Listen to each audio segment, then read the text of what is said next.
I'd like to call the June 7th, 2022 Board of Commissioners special meeting to order.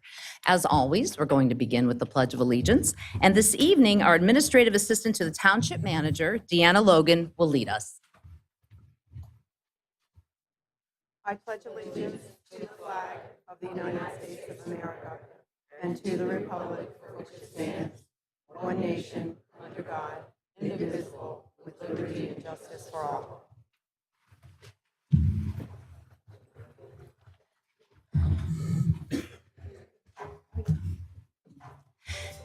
Deanna, will you take the roll? Denise Hall, President. Here. Catherine Carter, Vice President. Here. Martha Similaro, Commissioner. Here. Liz McNaney, Commissioner. Here. Ruth Damsker, Commissioner. Here. Sandra Zadell, Township Manager. Here. Megan Weaver, Assistant Township Manager. Here. Lauren Gallagher, Township Solicitor. Here. Isaac Kessler, Township Engineer. Here. David Duffy, Chief of Police. Here. Van Reeker, Zoning Officer. Here. Andreas Heinrich, Traffic Engineer. Here. That's everyone. Thanks, Deanna. Lauren, were there any executive sessions? The board did meet in executive session on May 25th to discuss matters of personnel and met in executive session earlier this evening to discuss matters of potential litigation. Thank you. Next up, we have our first public comment section. So this is unique to our special meeting that we're having this evening. This public comment section is if you have a public comment about something in our township that is not related to the zoning change discussion this evening. Perhaps you have some burning issue that you need to discuss tonight at the meeting. If that's the case, we'd love to provide you with the opportunity. And if you would just come to the podium right now and say your name and your address, and we'll listen. Does anyone have a public comment not related to this evening's topic? All right, moving right along then. I am going to suspend the public meeting right now, and I am going to turn it over to our solicitor, Lauren Gallagher, to begin the hearing. Thank you, President Hull. Oh, I'm sorry, Lauren. Before we suspend it, did you have a public comment about something not related to this hearing tonight? No. Did you register for the public comments for later? Are you talking to me? Yes. I am Rafael Ocasio and I live at 288 Bradford Lane. This is the first time I come to one of these meetings. And what happened, I'm 86 years old. And I have, during the day, those people are coming to pick up grass. They come with big, long vehicles. And they park right in front of my driveway, practically from my driveway. And I've been twice calling the ambulance because I had. Can you come to the microphone? And if you could just say your full name and your address. My name is Rafael A. Ocasio, and I live at 288 Bradford Lane in Lansdale, Pennsylvania. Okay, thank you. I've been living there for about 32 years, by the way. And what I'm trying to see if it's possible that I could have one of those signs that reads, "Do not park here," in front of my driveway, because sometimes I had to call the ambulance twice to take me to the hospital. And we found that the area was tight because of people parking in ways they shouldn't. So I'm trying to get one of those signs that reads, "Do not park here," if it's possible. Okay. Could you please write your name and your phone number on this piece of paper, okay? And can you just hand it to Sandra? She's our township manager. Very good. Typically, we would wait till after the meeting, but this is going to be a really long meeting, I think. Okay. And you don't need to sit for the whole meeting, okay? Okay. She will talk to you and she will see if we can help. Thank Okay? you. All right, thank you. Should I go to her? Yes, if you could just put your phone number and your full name on there, if you could Okay. just print it for her, and then you can just hand it to her. Thank you very much.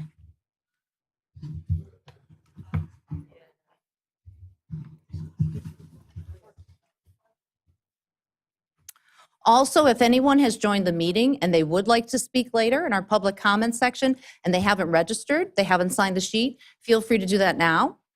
There is a There is a sheet on the podium, correct, Deanna? Yeah, feel free to do that if you'd like to. I'll ask again before we start the comments.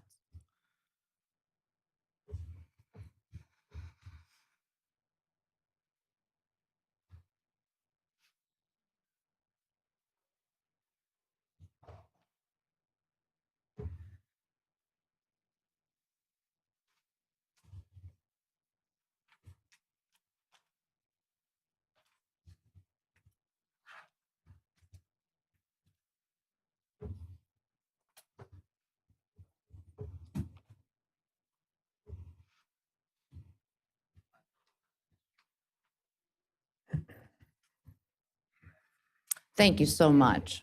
Van will grab it for you. Thank you, my friend. Thank you so much. We'll be in touch. Oh, no, I don't have Would you it. leave your phone number? Mhm. Would you mind putting that?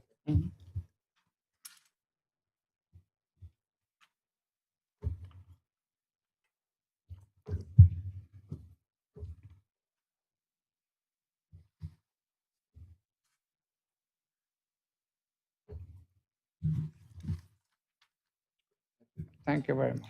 Thank you so much. Thank you. Have a good evening. Should I go? Yeah, you can go. If you want to stay, you're welcome to stay, but you don't have to. We'll be in touch with you, okay? Very much. Okay, thank you. Everyone. Thank you. Thank you. Thank you. Thank you for your patience, everyone. That seemed important enough that I thought we should take the time to do that. Okay, so now we are going to suspend the public hearing, and I'm going to turn it over to our solicitor.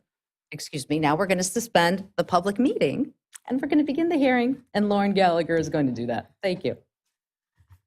Thank you, President Hull. Obviously, there are a lot of people here this evening, so in order to make sure that everyone has an opportunity to speak, I wanted to remind everyone of the township speaking rules. First and foremost, tonight is a little bit unusual. We do have a court reporter here this evening. He can only take down one person at a time. So conversationally, sometimes people talk over each other, but it's important for him to be able to take everybody's words down, so we can't talk over each other. It's also important to make sure that we speak at a cadence that he can take down our words, which I am very guilty of often. So please be mindful of where you're speaking. There's also a podium in the middle of the room with a microphone. This meeting is being done in a hybrid fashion, so some of your neighbors are on Zoom. So in order for them to be able to hear you, you need to speak at the microphone. We would appreciate no shouting from the back, and just everybody take their time and take their turn at the podium. When this matter is, so first, the applicant will make its presentation, and the board will have an opportunity to ask the applicant and its representatives and township staff any questions that the board would like to ask. The matter will then be open for public comment. As President Hull referenced, there's a sign-in sheet, so please write your name down if you would like the opportunity to speak regarding the application. Each person will be given up to 5 minutes to speak. There will be a reminder when you get down to 1 minute remaining, and each person will be given one opportunity to speak this evening. No questions will be answered during the public comment time. All questions will be noted, and at the conclusion of all comments, the board will answer questions asked or ask applicant or members of township staff to answer all questions. The board speaking rules do not allow anyone to cede their time to anyone else. And we will call a brief recess if necessary. So with that, the purpose of tonight's hearing is to consider an application for rezoning of tax map parcel 560005847001 from LI Limited Industrial Zoning District to IN Institutional Zoning District, pursuant to an application submitted by the Montgomery County Intermediate Union number 23, which is the equitable owner of the subject property. The purpose of the hearing is to inform and obtain public comment related to the proposed change in zoning. We have reviewed the ordinance and it is in a form acceptable for the board's consideration this evening. There are several exhibits that we will mark for identification this evening. T1 will be the zoning application. T2 will be a copy of the draft ordinance 2022-03. T3 will be a proof of publication of legal advertisement. This ad ran on May 18th and May 25th, 2022. T4 will be the Upper Gwynedd Township Planning Commission review letter. T5 will be the Montgomery County Planning Commission review letter. T6 will be the Township Traffic Engineer review letters. T7 will be the Upper Gwynedd Planning Commission minutes of February 9th, March 9th, and April 13th, 2022. T8 will be the zoning verification posting notice. T9 will be the notice to residents. The applicant has also supplied exhibits that they intend to rely on this evening, and they will be marked as follows. A1 will be Exhibit 1, which is a map of the current and proposed zoning. A2 will be the land use inventory. A3 will be the land development plan. A4 will be the playground area. A5 will be a letter from Traffic Planning and Design Incorporated dated March 28th, 2022. A6 will be the Matthew Hammond's curriculum vitae. A7 will be Charles Gutenplan's curriculum vitae. A8 will be a copy of the restrictive covenant to the benefit of Upper Gwynedd Township dated 1988, I'm sorry. We will also note receipt of a 4-page memo from the applicant's attorney, Mark Davis, and a 6-page memo from Michael Yanoff, attorney for the reserve at Gwynedd. Mr. Davis, you've heard my recitation of how the application will proceed this evening. Okay. We're ready when you are. Okay, please proceed. If you want to start by identifying any witnesses and what their title is and their role with the applicant. Sure. First witness I'm going to present is Charles. He's at the mic, or at the mic at the table, I'm sorry. Our first witness will be Charles Gutenplan, land planner, AICP qualified. Our second witness will be Dr. Bradley Lannis, the Assistant Executive Director of the Intermediate Unit. Maybe put the microphone a little closer. Okay, the third witness will be, our fourth witness will be Matt Hammond, and our third witness will be Mr. Alfred Howard, the Facilities Director at the Intermediate Unit. Is that better? Can you hear now? Not really? Not really. They're adjusting. What should we do? Should we try to make it louder, or is there anything we can do?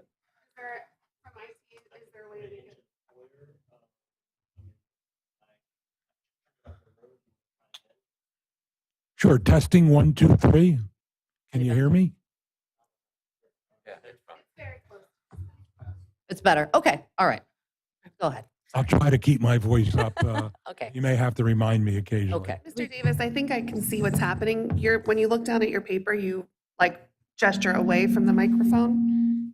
And I'm not so good at multitasking. But I I'll do know, my best. it's best to try to keep the microphone like where the direction of your voice will be going. That Okay. helps. And do we want to swear the witnesses in?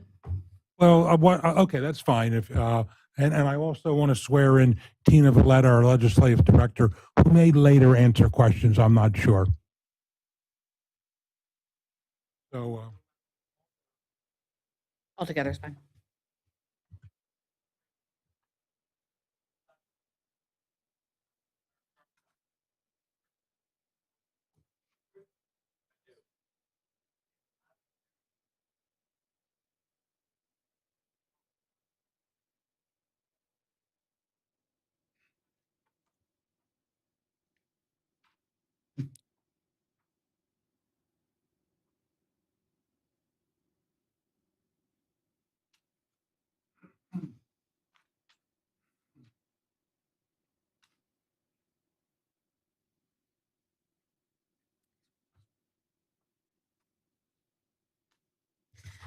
And that actually does raise a good point. If you do come forward to speak tonight, please make sure that you clearly state your name first and last and spell it for the court reporter. We're ready. okay, now I'll try to balance staying near the microphone while I move. I just wanted to first hand you exhibit books, which are just a replication of exhibits that we put into the record, but I thought it might be clear for the board to have these in front of you. Thank you.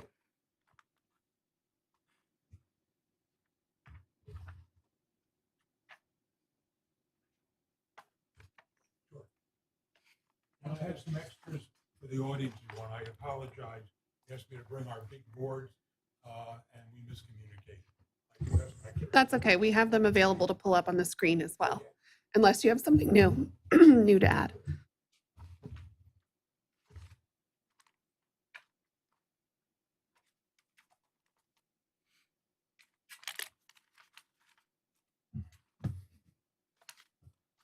By way of introduction, you already noted my name for the record, Mark Davis. I'm here tonight to represent the Montgomery County Intermediate Unit, which is Intermediate Unit 23. And we'll talk a little bit as we go forward about what intermediates do.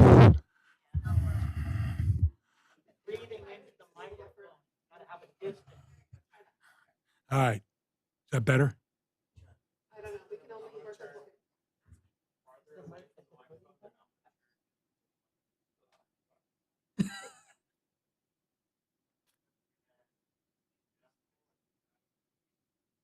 Okay, is that a little better?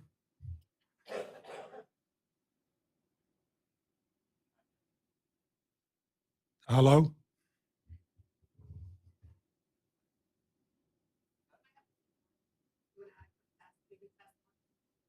Test 1, 2, 3, testing 1, 2, 3. Any better? We have it now? Okay. All right. Thank you, Mark. I think you're just trying to distract me.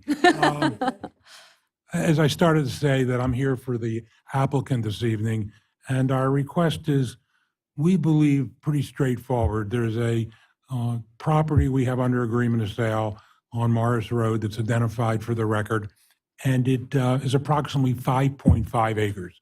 Mr. Goodenplan is going to speak to the planning issues, and certainly we are pleased, and we're prepared to do that, and we'll do at some length an indication of what the operation would, quote, look like. But let me remind the board that what we're here for tonight is the change of zoning, which is in some ways, well, let me suggest it's straightforward. We're talking about rezoning 5.5 acres from a limited industrial to institutional use. We're going to present, as I suggested, 4 witnesses that will talk about planning, but we are pleased to go into the operation, and Dr. Landis will speak to you a lot about how the operation would look and what the IU does. Let me say to you, though, that the main issue is really the map. It's not what we do, and I know the reserve at Gwynedd at the Planning Commission meetings and by recent memo, they've raised the issue of our occupancy permit. You know, can we mix uses? And I'm not denigrating that, but that's not really the issue tonight. The issue tonight is, what will the change of zoning do? And I ask you to remember what I think has gotten lost a little bit in the process is we're not going from 0 to 60. There is an office building there now of approximately 50,000 square feet that until recently was full. There's now a tenant left, and the owner, the Axe, has left. But again, there's a base traffic there, and what we're suggesting is not going, as I say, from no traffic to traffic. We're shifting. Mr. Hammond will speak to that. So we have a planner, we have a traffic engineer. Dr. Landis will give you, to the best of his ability, how the use will look. But again, I remind you that that is how we think it'll look. You know, we don't know forever and a day how things will stay or go, but we can tell you how we operate today and what our intent is for the property. And there was a great deal of discussion at the Planning Commission meetings, and we've tried to accommodate about a proposed playground. Again, you know, the change of zoning is not about a proposed playground, but we're going to show you how we've tried to, the best of our ability, accommodate our neighbors' concerns by moving the playground, and I'm not going to testify for Mr. Howard, I'll let him testify, but trying to move the playground to an area where it'll be most unseen, if you will, or inobtrusive. It'll be on the far side of the building from the reserve. We've moved it back from the corner of North Wales Road and Morris Road to try to do our best to protect those neighbors. And again, I don't want to get into the testimony. I'm going to do that in a few minutes. But I remind you that the last thing I would ask you to think about is, and what I've pointed out in my memo, this is a legislative hearing. And for those who don't fully appreciate what that means, because it's lawyer talk, it's a little bit like if there was an amendment proposed to the second-class township, well, in your case, the first-class township code, and you send Sandra to Harrisburg to testify about it, she testifies, and then maybe I get up and testify. But that's a legislative process where you present yourself to the legislative body. And that's your capacity tonight as a legislative body. And my memo points out to you that you have a great deal of discretion. And I think that the law has evolved, the case law and the statutory law, which is municipalities planning code, has evolved to give you that discretion because it makes sense. You live here. You know this property. We're going to give you professional testimony, and you ought to look at that and rely upon that. But having said that, you don't throw your common sense and your local knowledge out the window. That's why you're the legislative body here. With that, if it's okay, I'd like to call my first witness. Charlie?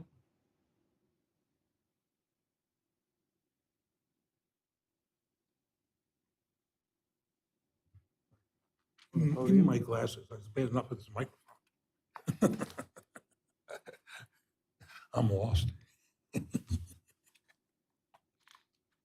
Charlie, you want to state your full name for the record? Charles Guttenplan, Guttenplan. Just-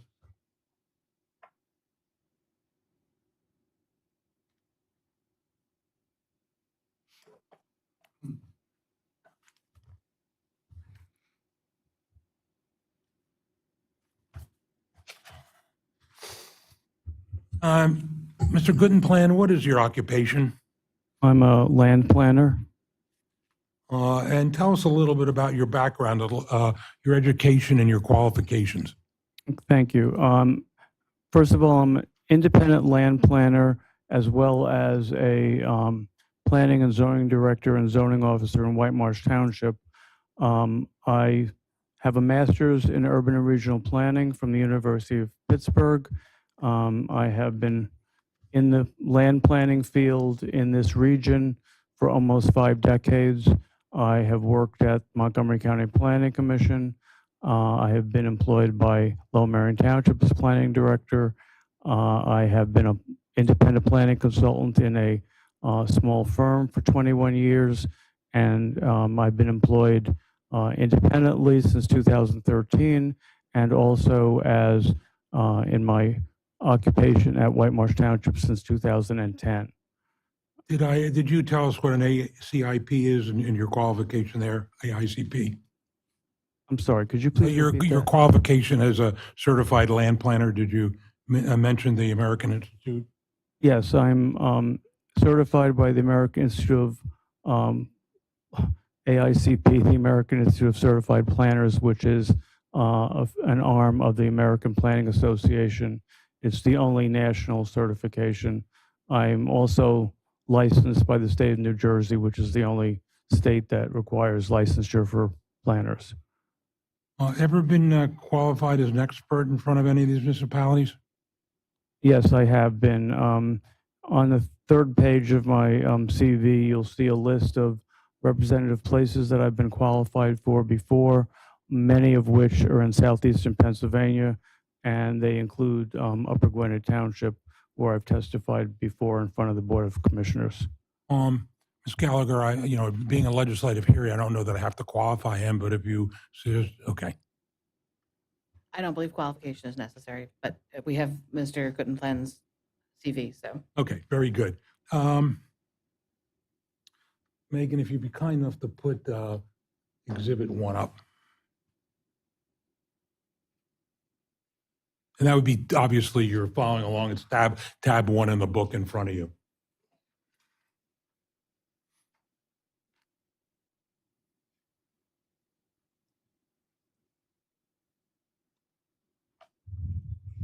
What does that portray, Charlie? Exhibit 1 has 2 partial zoning maps on it for Upper Gwynedd Township. On the left is the current zoning map, this portion of the township with our site identified kind of on the bottom, almost the bottom left with the word site. It shows it as the current LI zoning surrounded by about approximately 85 acres of institutional zoning, which is the reserve at Gwynedd, and additional R2 residential zoning in the yellow color. The second map on the right is the same area of the township, is the same zoning map shown with the proposed zoning change that we are requesting this evening, showing our 5.5 acre site as institutional, consistent with the institutional zoning adjacent to us at the reserve at Gwynedd. Megan, next exhibit, you'd be kind enough?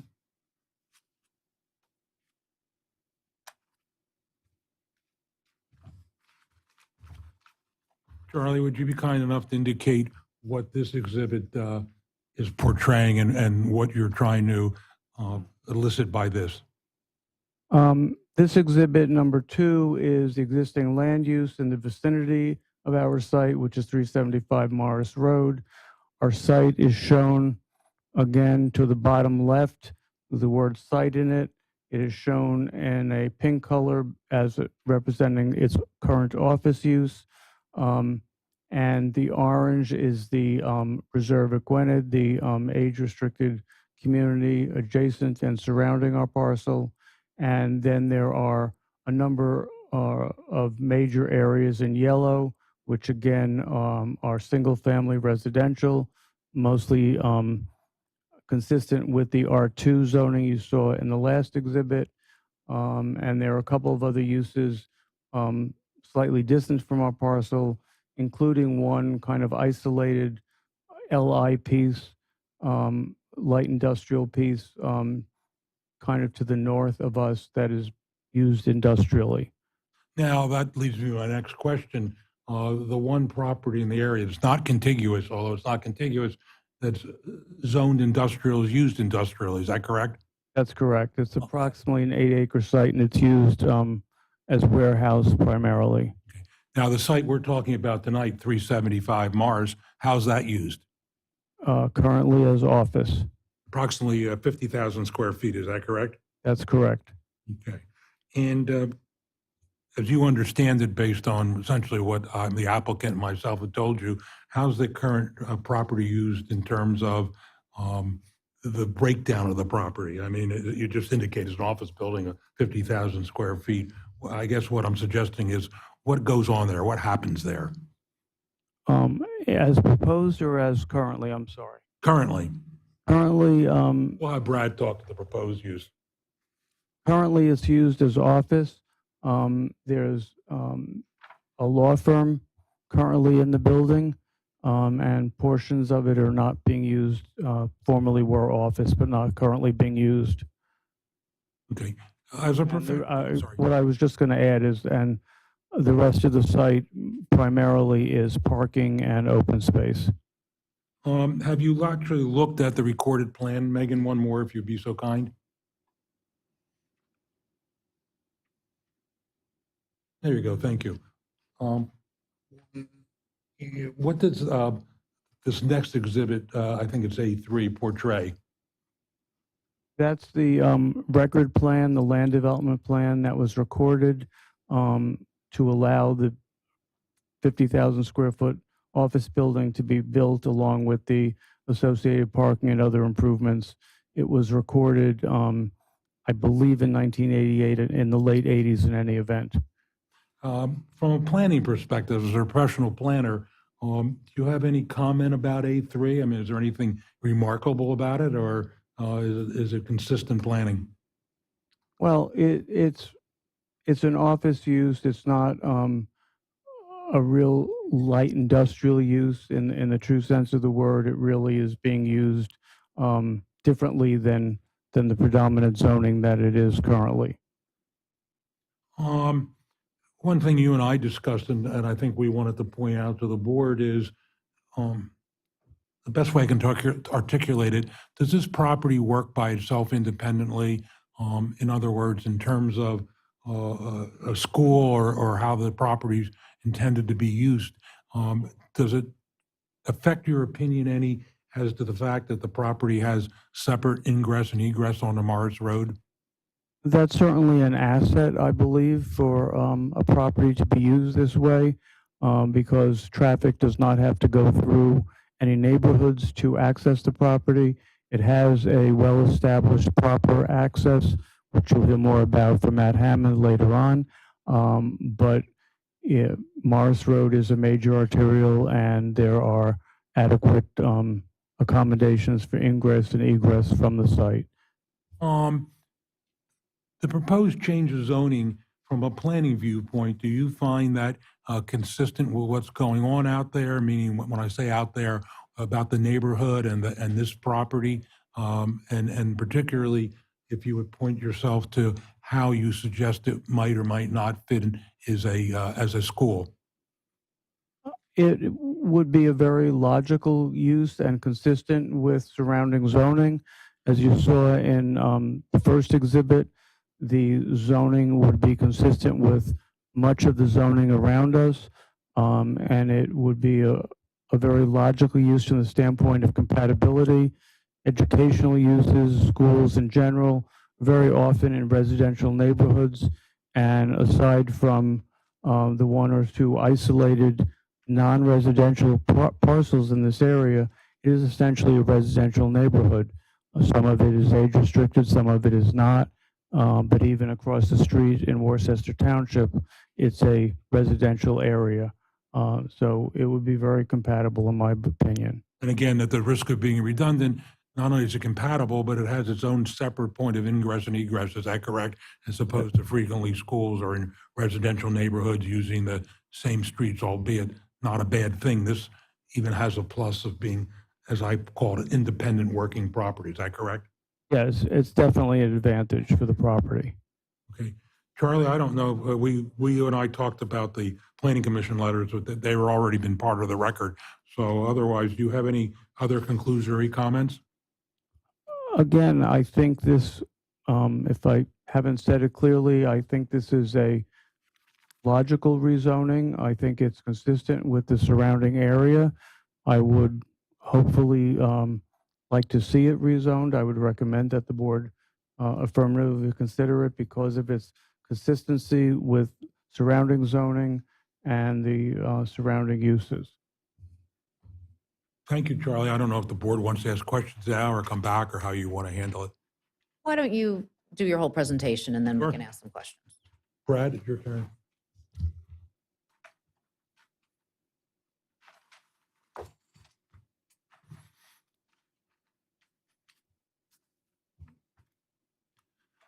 You want to, I think you've already given to the reporter, but just so it's clear, Brad, you want to give us your full name for the record?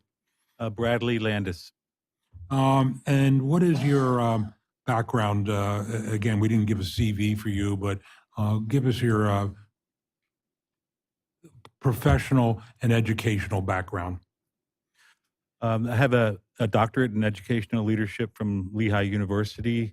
I've been working in public education in Pennsylvania since 1986 as a special education teacher, an elementary principal, a director of technology, a school superintendent, and for the last 10 years, a assistant executive director at Montgomery County Intermediate Unit.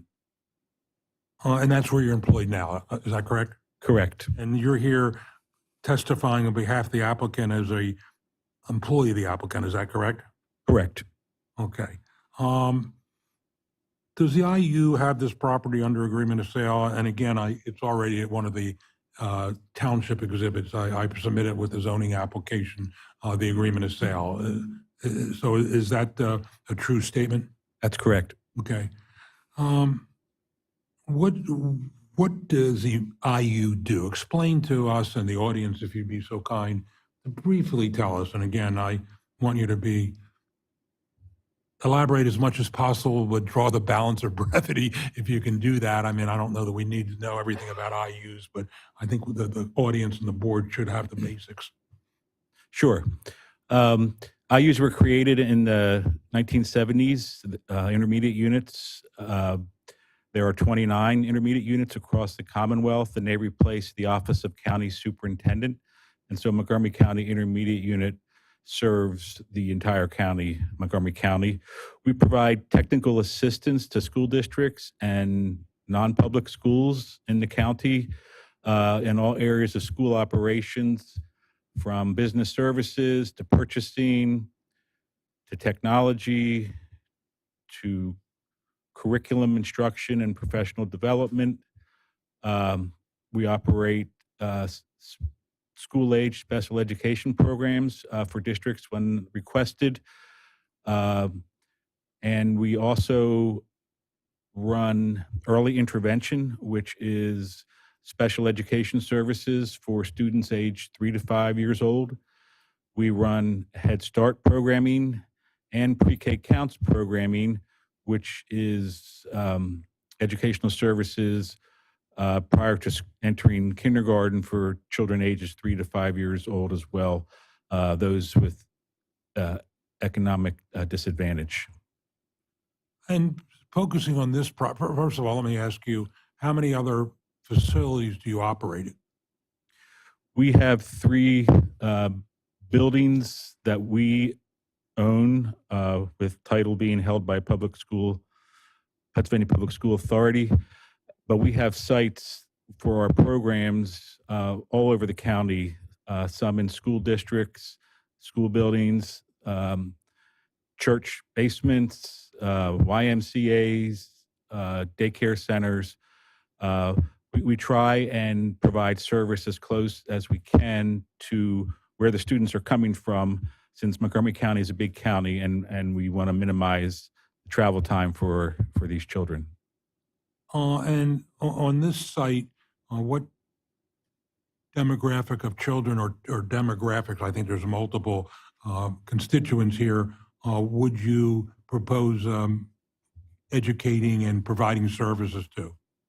Primarily the 3 to 5 year old children in the 3 programs that we run that serve 3 to 5 year olds, Head Start, pre-K counts, and early intervention. And we also would serve 10 to 20 students who are special needs students who are exiting the school system. We call it our transition program. And these students learn independent living skills, how to manage an apartment, job interview skills, and some other workshops that teach skills that they could use when looking for employment. And so we would anticipate 10 to 20 students that would come in for 2-hour sessions to learn those things I just mentioned. And they just stay in the building for half a day and they don't come or go in terms of leaving the building, is that correct? No, I mean, except when they come to They're- school and leave school. correct. You talked a minute ago about where you operate. You talked about churches, Y facilities, basements. What brings you to this facility, and how does this potentially advantage the IU and the Montgomery County student constituency that you serve? Well, we have a large facility in Norristown that we operate that draws students from the Norristown region and districts that are nearby. We do have a need in the northern part of the county to offer the services from the programs that I mentioned. And when you are leasing from school districts or other entities, then you're at the will of that entity. When they don't have the space available anymore, then we're moving, and sometimes it's an annual move, which is disruptive to our program. Some of the space that we're in is substandard, and so a facility like the one in Morris Road would allow us to have a more permanent presence and focus on our programming to serve the needs of the community, the children. Well said. Are you anticipating, and we're going to have Mr. Howard talk about the playground, but at this point, would you anticipate any other improvements inside or outside the building? No improvements outside. Inside the building, we would have to remodel the office space to accommodate the needs of our programs. But in terms of what people would see from the outside, then No, nothing would change? I mean, are you going to add lighting? no, You're going to change the berms or the landscaping, which I think is fairly attractive out there? no. Okay. let's talk a little bit more specifically about the daily life there. How do these students arrive? I mean, how are they transported to school? Students in Head Start and pre-K counts are brought by their parents, typically in a passenger car, and the parents are required in Head Start to see their children to their classrooms, and so they would park and walk their child in and then leave. And students in early intervention and students in the transition program would be brought, since they have IEPs and they're identified as special needs, they would be brought in small vans to the site and then picked up in small vans. Do any, generally any school buses, whether what I call the long buses or short buses,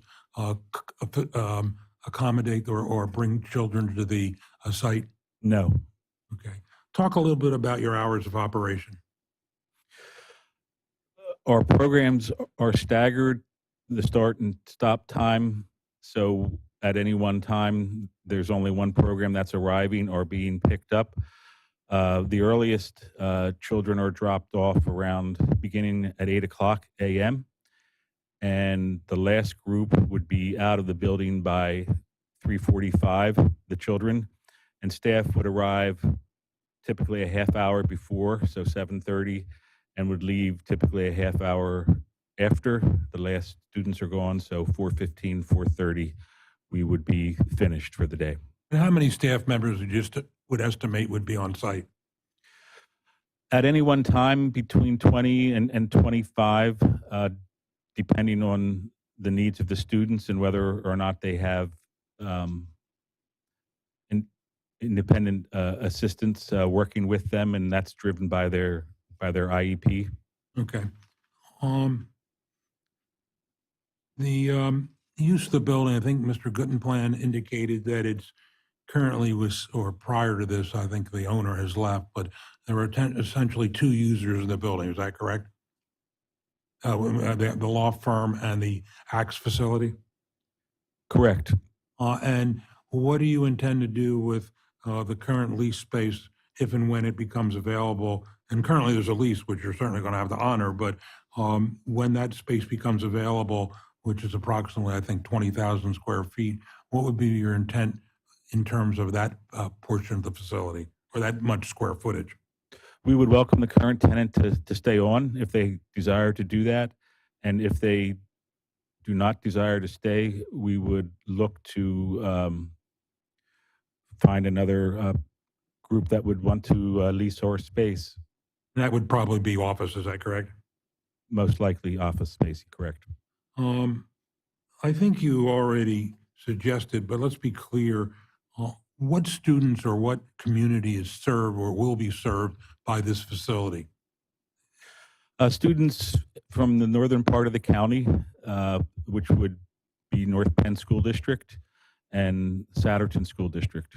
And is that partly because what you described earlier, you have a need for that area because of your inability to have permanent space and subject to the vagaries of the market?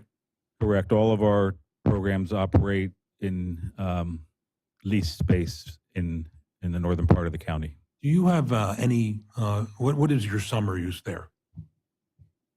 Pardon me? What do you do in the summer there? I want to get to the issue whether there's camps or how many students might be there in the summer. Very low number. Our plans now would be for the majority of the use be for pre-K counts and Head Start. We might have 20 early intervention students there, and the students that have IEPs sometimes have an extended school year, and so it's possible that there would be between 5 and 10 children that would come in for part of a day during the summer for extended programming, but it's not a class that's operated, it's just an individual. So generally in the months of June, July, and August, the facility has limited use, is that correct? Very limited. Okay. And what about weekends? No weekend activities. What about nights? No one other than custodians will be there past 4:30. Okay, and how many students do you anticipate being in the facility? And tell the board what drives that, why you come to that number. Well, currently, that's what we're serving in other spaces in the northern part of the county. We are planning to have 3 classrooms of Head Start and 3 classrooms for pre-K counts, and those classrooms can be up to 20 students. So that would be 120 students. And then early intervention and the transition, those classrooms are much smaller, um, between 5 and 10 students. And so between those 2 programs, we would anticipate uh, approximately another 30 students that would be part of the use each day. So the total of approximately 150 students. You've talked about the delivery of students to the site or their transportation. Speak to other traffic and size of vehicles that might or might not come.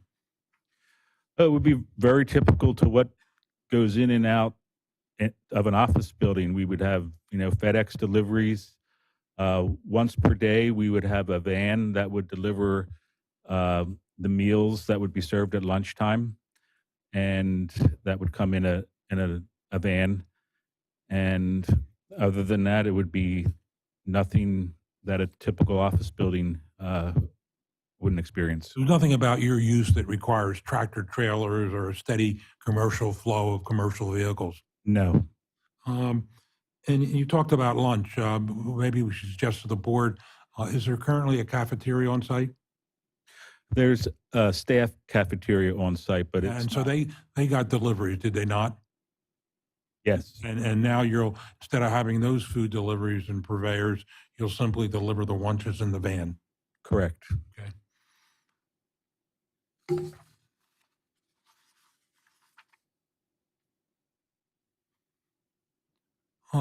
Mr. Howard's going to talk about the playground facility, but talk a little bit about how children use the playground, when and the number of children. We again would stagger the use of the playground across the program. So typically, there may be 2 classrooms out at a time for 20 minutes to a half hour, which would be 40 students supervised by teachers and teachers' assistants. And so there would be probably 3 sessions to accommodate all the students in pre-K counts and Head Start.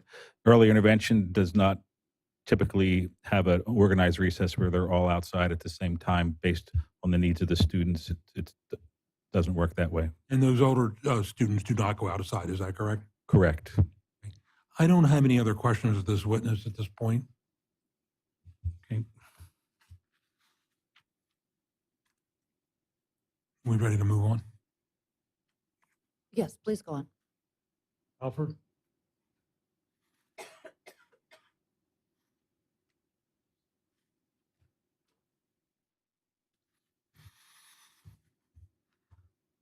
Alfred, would you give us your full name? Alfred Howard, And Alfred, where are you employed? the Montgomery County Intermediate Unit. I No am the surprise. Director of Facilities and Operations. Okay. And how long have you been at the IU? Approximately 1 year. And before that, you were in school facilities management, is that correct? This is my 40th year doing facilities management and construction. Okay. And how many facilities do you oversee for the IU? 3 buildings right now. Okay, and so you have general knowledge of the playground and the layout of those facilities, is that correct? That is correct. I realize we don't have the change of zoning, that we don't want to be presumptuous, so I know you don't have a final design, but have you thought about and generally have an idea where you would place the playground or where it would be and how it would be used? Yes, we currently have a draft of the playground that would most likely be on the backside of the building, closest to Hang the on one building second, Alfred. I think Megan's going to be kind enough All to right. put that up. Okay, first of all, for the purposes of the audience, the board, let's orientate the public and the board where we are on the map. And show us where, you have to walk up and just show us with your hand. We don't have a pointer where Morris Road is. That's Morris Road where Brad is pointing. Right. Okay, so Brad, just while you're there, I don't want to make it pop up and down. Point to where we have the proposed playground. Okay, thank you. Alfred, tell us how you got to that proposed area and what your thought process was. I think through several appearances, we had the playground in several different locations, and to really accommodate our neighbors, we wanted to move the building as far away from public property and also add a buffer to noise or ratio of noise coming from the playground and or the building. So we moved it closer to the building and away from properties Best you could, is that as correct? best as possible. Yep. And what about our own internal use? Was there some play on that in terms of traffic flow? Yeah, we wanted to maintain a consistent flow of traffic in and out of the property, and allow for students to be dropped off and not dropped off in the middle of the driveway and had to walk across to the playground. So we situated the playground closest to the building and kept a continuous driving lane around the building. Do we fence our playgrounds? Yes. Okay. And why do we do that? To protect our children and also to protect our children from the outside also. If we have animals loose or someone's pet gets loose, our children are protected inside of a fenced area. Okay.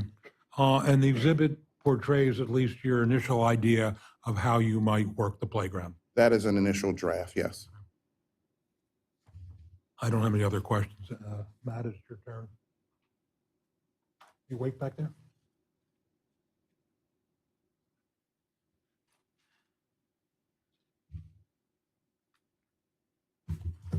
His CV?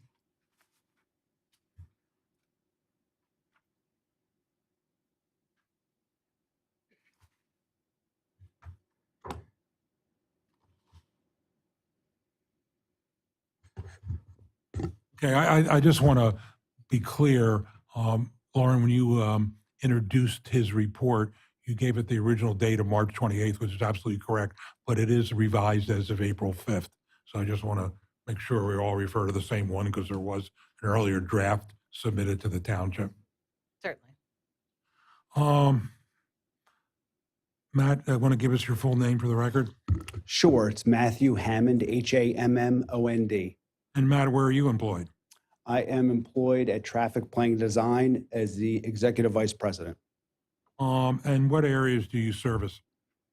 I oversee the private side of the business, and that being private development across our 13 offices from New Jersey down to South Carolina. And I should back up.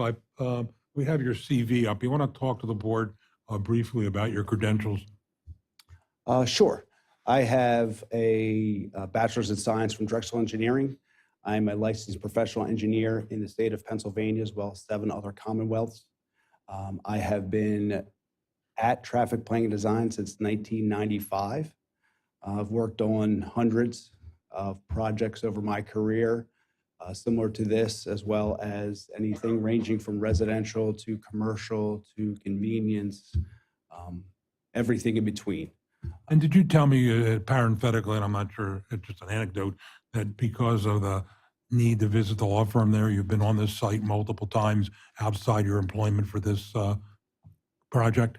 That is correct. So in my involvement in the various projects over the course of my career, I've had the opportunity to work with lawyers who are employed by the current tenant within 375. And the reason I bring that up is because not only did you go out and do counts or do observations and do a study we'll get to in a minute, but you also had the personal ability to be there, to go in and out of the site and have that experience. Is that correct?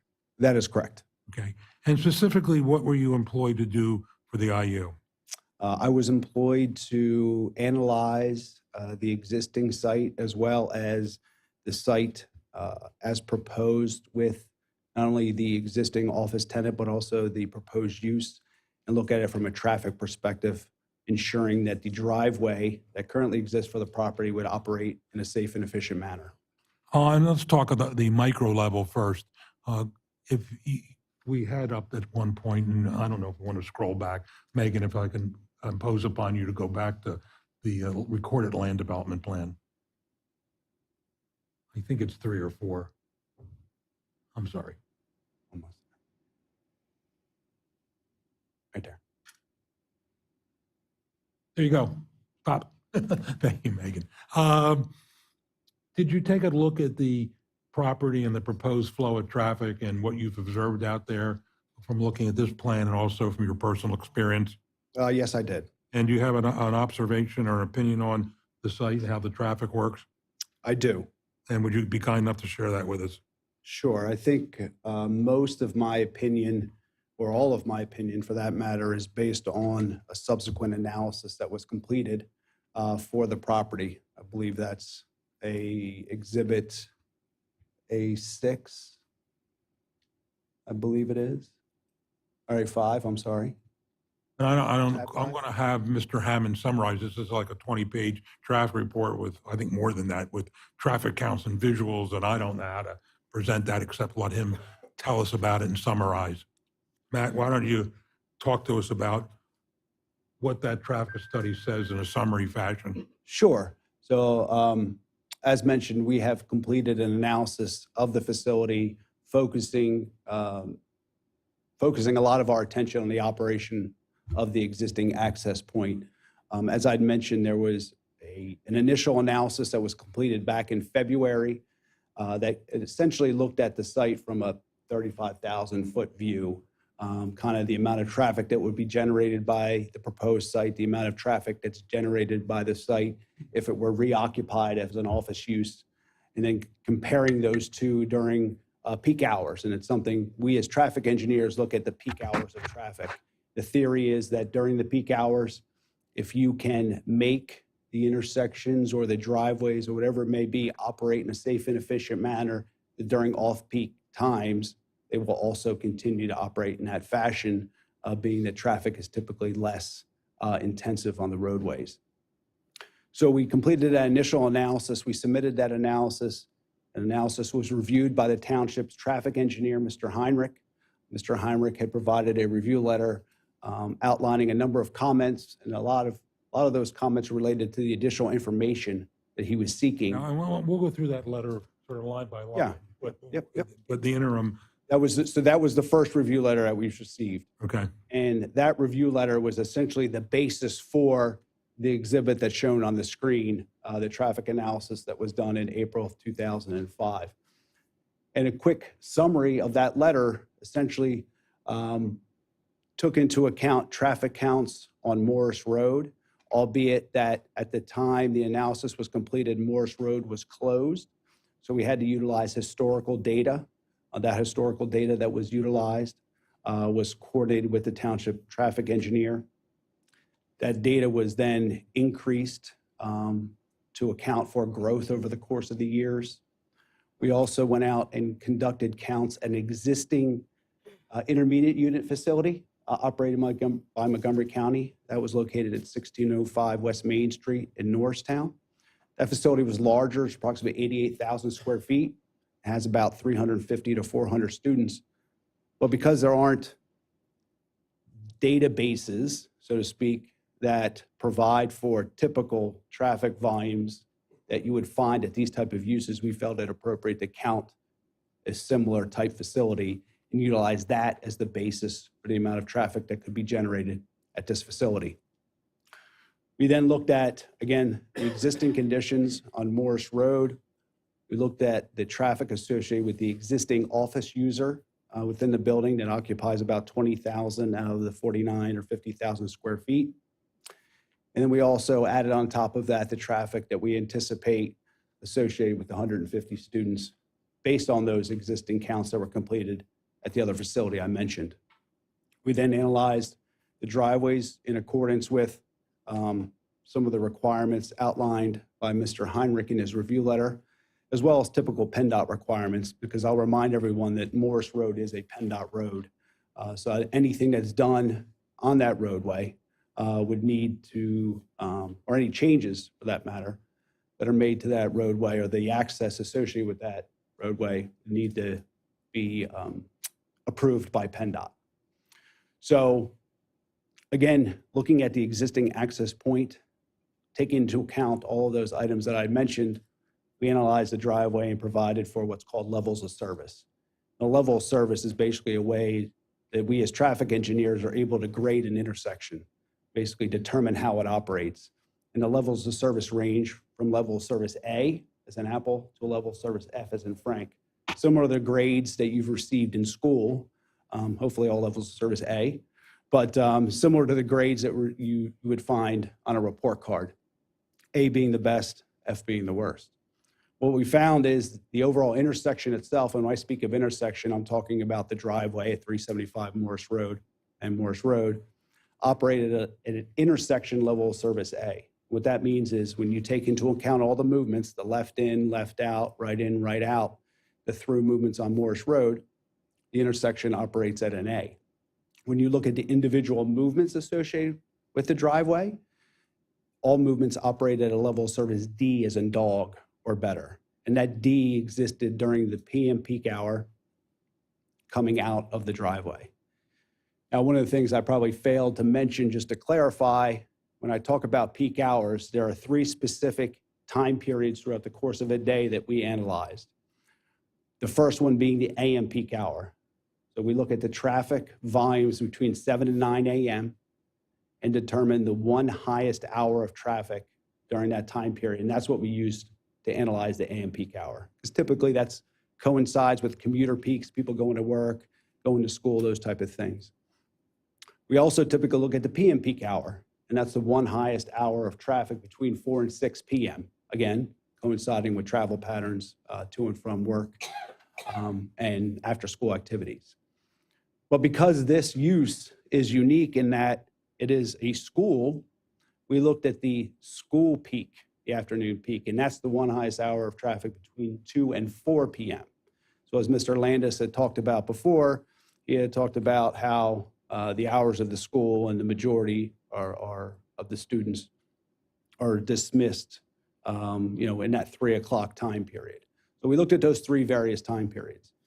Again, when I talk about level of service, that level of service coincides with those 3 different time periods. We also looked at the volumes on Morris Road as it compares to the volumes at the driveway. We looked at also what's called the queue analysis, how many vehicles would be stacking in that area during certain time periods, and then provided all of that within Exhibit Tab 5.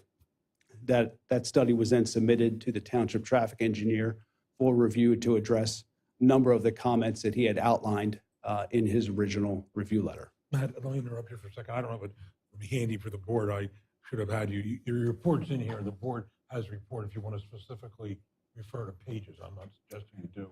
Here, here. Okay. Okay. Mhm.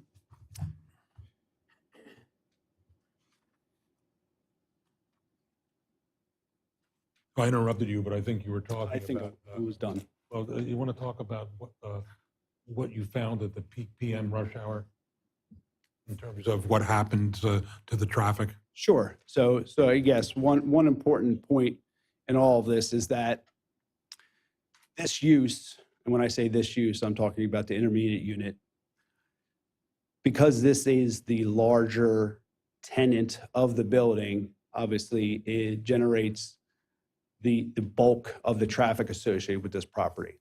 And one of the things that's different than a typical office use is the fact that, again, we have looked at these straight time periods, and the majority of traffic entering and exiting this facility occurs in an AM peak hour, which coincides with, obviously, with the time period that I talked about where vehicles are traveling to and from work, and then in the afternoon school peak hour. So what we show within our analysis is that while there is an increase in traffic at this driveway during the AM peak hour, and there's an increase in traffic at this driveway during the school PM peak hour, there's a significant decrease in traffic at this driveway during the PM peak hour. And that's important because the PM peak hour on Morris Road, for anyone that drives on Morris Road on a regular basis, the PM peak hour is the time period when Morris Road experiences the most traffic. So we're able to reduce the amount of traffic that we're putting on the road during that time period, albeit we're increasing the traffic during the afternoon hours, but that's when traffic on Morris Road is less. And then during the AM peak hour, we are adding some additional traffic, but that's kind of staggered and concentrated with respect to the school use. I would say when you look at the course of a day over the 24-hour period, if you compare the intermediate unit use in addition to the existing office tenant, when you compare that with a fully occupied office building, the intermediate unit and the existing office use or the existing office tenant actually generate less traffic, slightly less traffic over the course of a 24-hour period. The other thing I would point out too, as Mr. Landis had testified, this facility essentially is operating 180 days a year. It coincides with the school year. Obviously, there are some programs that he identified or some students that may or may not be there during the summer months, but the bulk of that traffic is over a 180-day period versus an office tenant or another type of user that would be there essentially 365 days a year minus the weekends and holidays. I think you've already spoken to it, but let's just make sure we clean it up. Do you have Andy Heinrich's review letter there? I do. And you want to, I think it's one of the exhibits that Mrs. Gallagher introduced. Want to just, is there anything there you want to highlight in terms of a response and where we are? Sure. So there were, and I'm referring to the April 7th, 2022 review letter from Heinrich and Klein Associates. Now, as I'd mentioned, this is a review letter that was completed by Mr. Heinrich after the traffic study or the traffic analysis I just described was completed. So within this letter, there are approximately 8 comments. 3 of those comments, comment 2, 3, and 6 have been resolved to Mr. Heinrich's satisfaction, which leaves 5 comments. Comment number 1 talks about because Morris Road is a state roadway, that Mr. Heinrich is suggesting that the applicant submit documentation to PennDOT to confirm that the permit for the existing driveway is still adequate based on the change in the use. That information has been supplied to PennDOT, that documentation a number of weeks ago or a few weeks ago. We are just waiting on comments or thoughts from PennDOT as to what they will or will not require.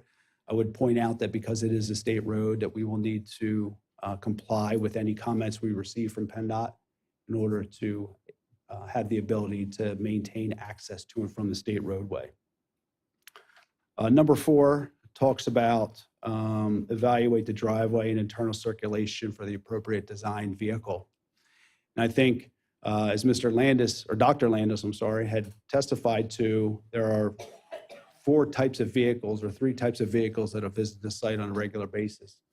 That being passenger cars or passenger vehicles, vans that will either be dropping off or picking up students or dropping off lunch every day, and then the typical FedEx, UPS type trucks, and then anything that would be associated with the office user that's currently there today. So those are the type of vehicles that we anticipate entering and exiting the site. I believe Mr. Davis had mentioned about the larger school buses or the smaller school buses. And again, these students will be transported via either passenger vehicle or van.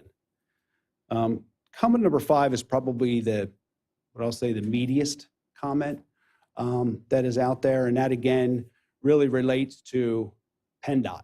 And what I mean by that is that this comment talks about the fact that within the study, within the analysis that we completed, when we looked at the driveway, there are certain standards that we're required to look at. And one of those is called auxiliary lanes. What that means is we should look at a driveway and determine whether or not a right turn deceleration lane is warranted and whether or not a left turn lane is warranted. And just because it's warranted doesn't necessarily mean it's necessary, but it gives you an idea of whether or not there are certain elements of a design that you should look at in more detail or should provide. I would point out that this driveway currently has a left turn lane on Morris Road into the driveway, a dedicated left turn lane. That turn lane is approximately 80 feet in length. The analysis says that it's warranted for 125 feet, so another 45 feet.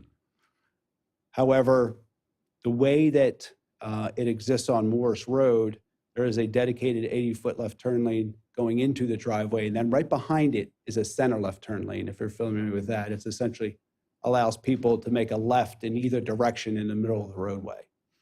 So in all, at the end of the day, that center left turn lane acts as a left turn lane as well. So in my opinion, 125 foot of stacking is available by virtue of the dedicated left turn lane and then the center left turn lane behind that. Second aspect is this deceleration lane. And according to the warrants, we warrant a 125-foot deceleration lane.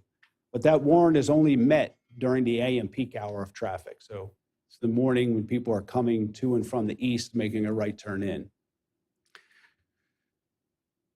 When you look at the analysis, the driveway operates fairly well, especially for that movement. The provision of a deceleration lane and the limited frontage that the property has would require us to go off property to provide for widening necessary for that deceleration lane. Based on the information that we've been able to review to date, there does not exist right-of-way available for that deceleration lane. So in order for us to provide for that deceleration lane, we would have to acquire right-of-way. We can't condemn, we can't take. PennDOT doesn't condemn, PennDOT doesn't take for private entities or municipal entities for that matter.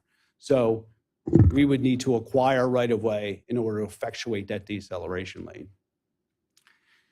Or in the alternative, we could provide what's called a deceleration taper.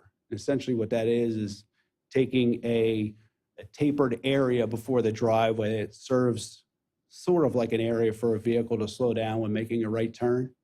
But again, we're limited in the frontage.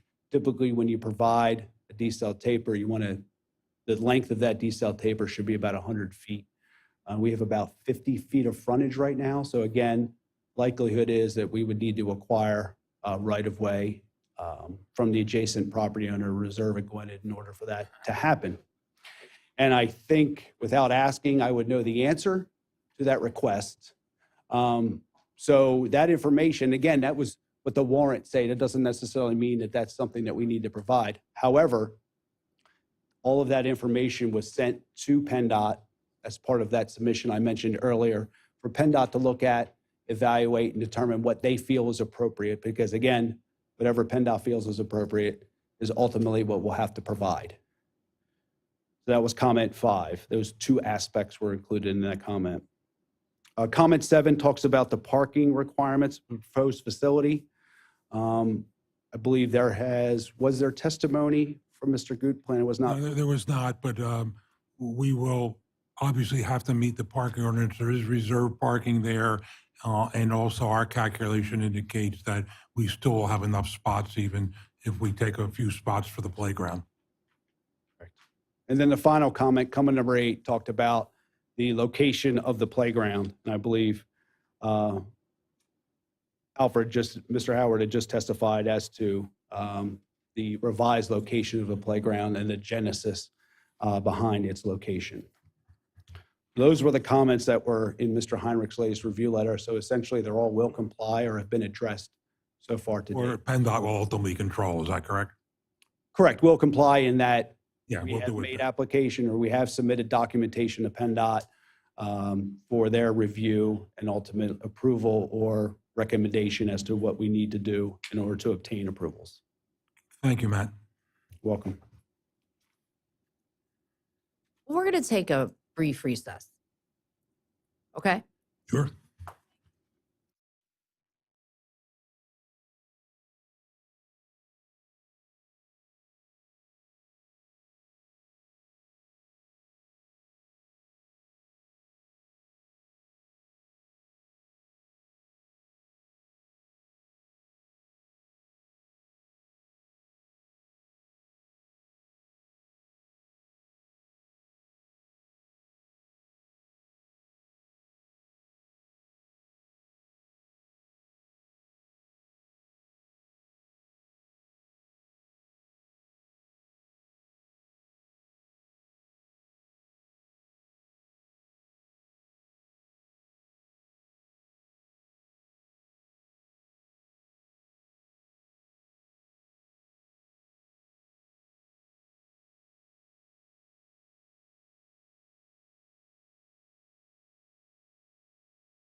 Thanks, everybody. We can talk after the meeting, but the longer we wait, the longer the hearing's going to go.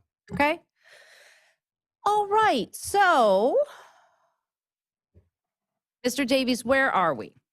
Well, we have presented all our, what lawyers would call their direct testimony. Okay. So we're now prepared to answer questions or Great. have certainly the public make Perfect. their presentation. Perfect. Mr. Heinrich, would you give a little presentation for us? Just your opinions and what you think? Yeah, going up to the podium if you wouldn't mind. We may have a couple questions for you.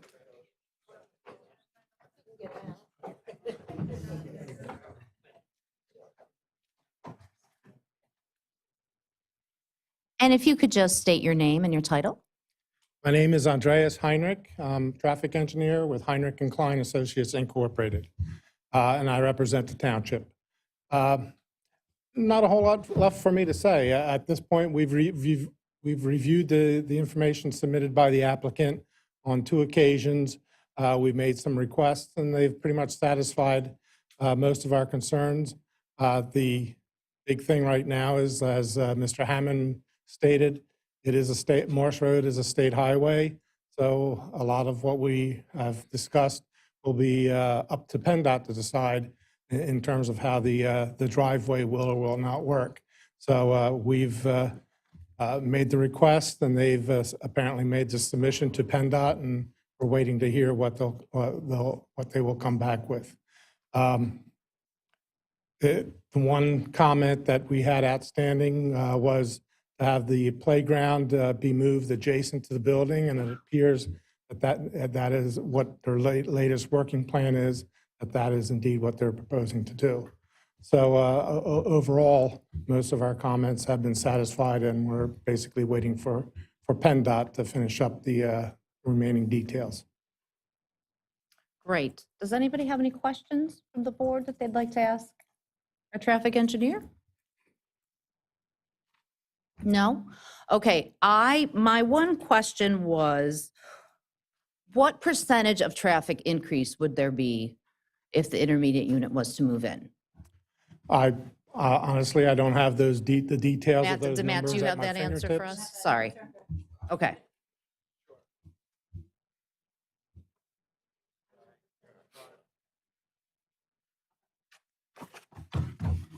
So actually within, and I believe, again, tab A5, I believe there's a table. Yes, there's a table. Table 3 on page 4, tab 5, shows a comparison between if the office, keep going up.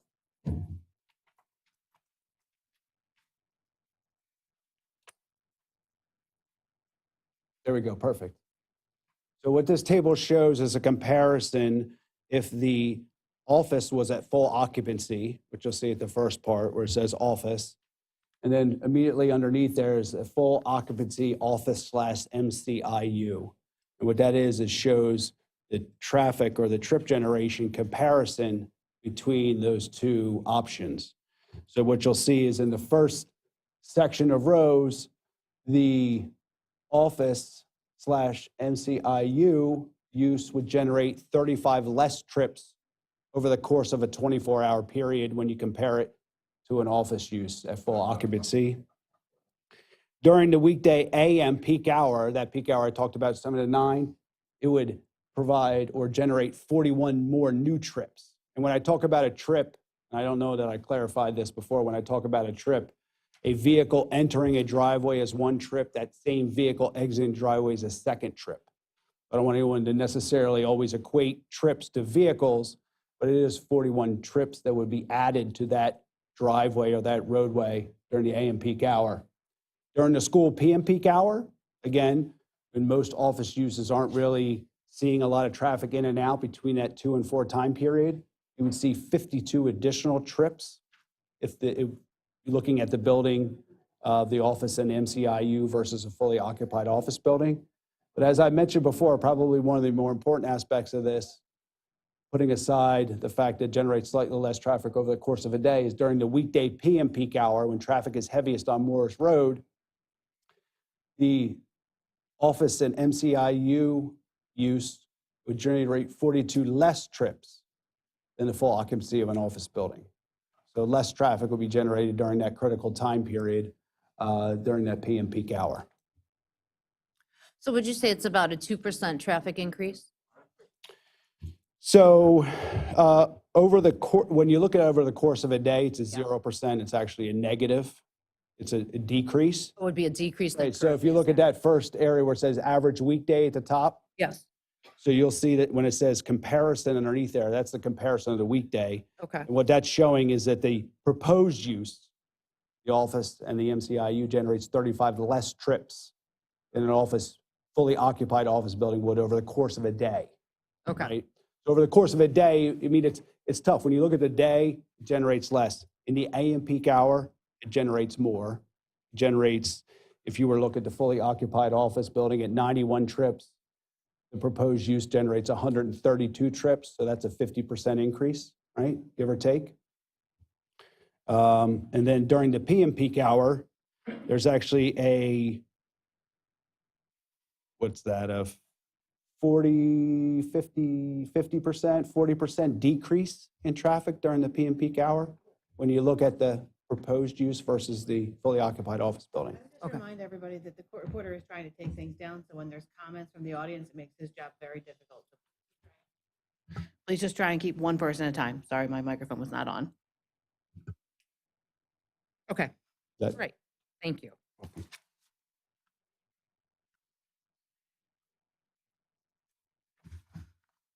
That's it for me. Does anybody else have any questions for our traffic engineer? No? Okay. Okay, thank you so much. Okay, so a couple questions. And I don't know if this would be best directed towards Tina or this would be best directed towards Mark. So with this zoning change, will this affect the amount of money that's collected for taxes? It could, yes. I mean, the IU would be tax exempt, and we would take a portion of the building, certainly. We would not be entitled to an exemption for the building that would be occupied commercially. And I can try to dig it out. I was given a series of questions by the township some months ago, and I think we did a rough justice calculation, and the township might lose a couple $1,000s. Okay. again, please make, Let me remind you, the school tax is the lion's share of your taxes. The township is very reasonable. Tina, do you know the exact answer to that? Because there was an exact answer that you gave.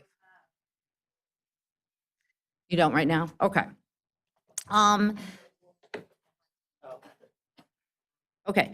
Do other grants exist that would allow more students to be placed at this location? Are there other grants that you could apply for?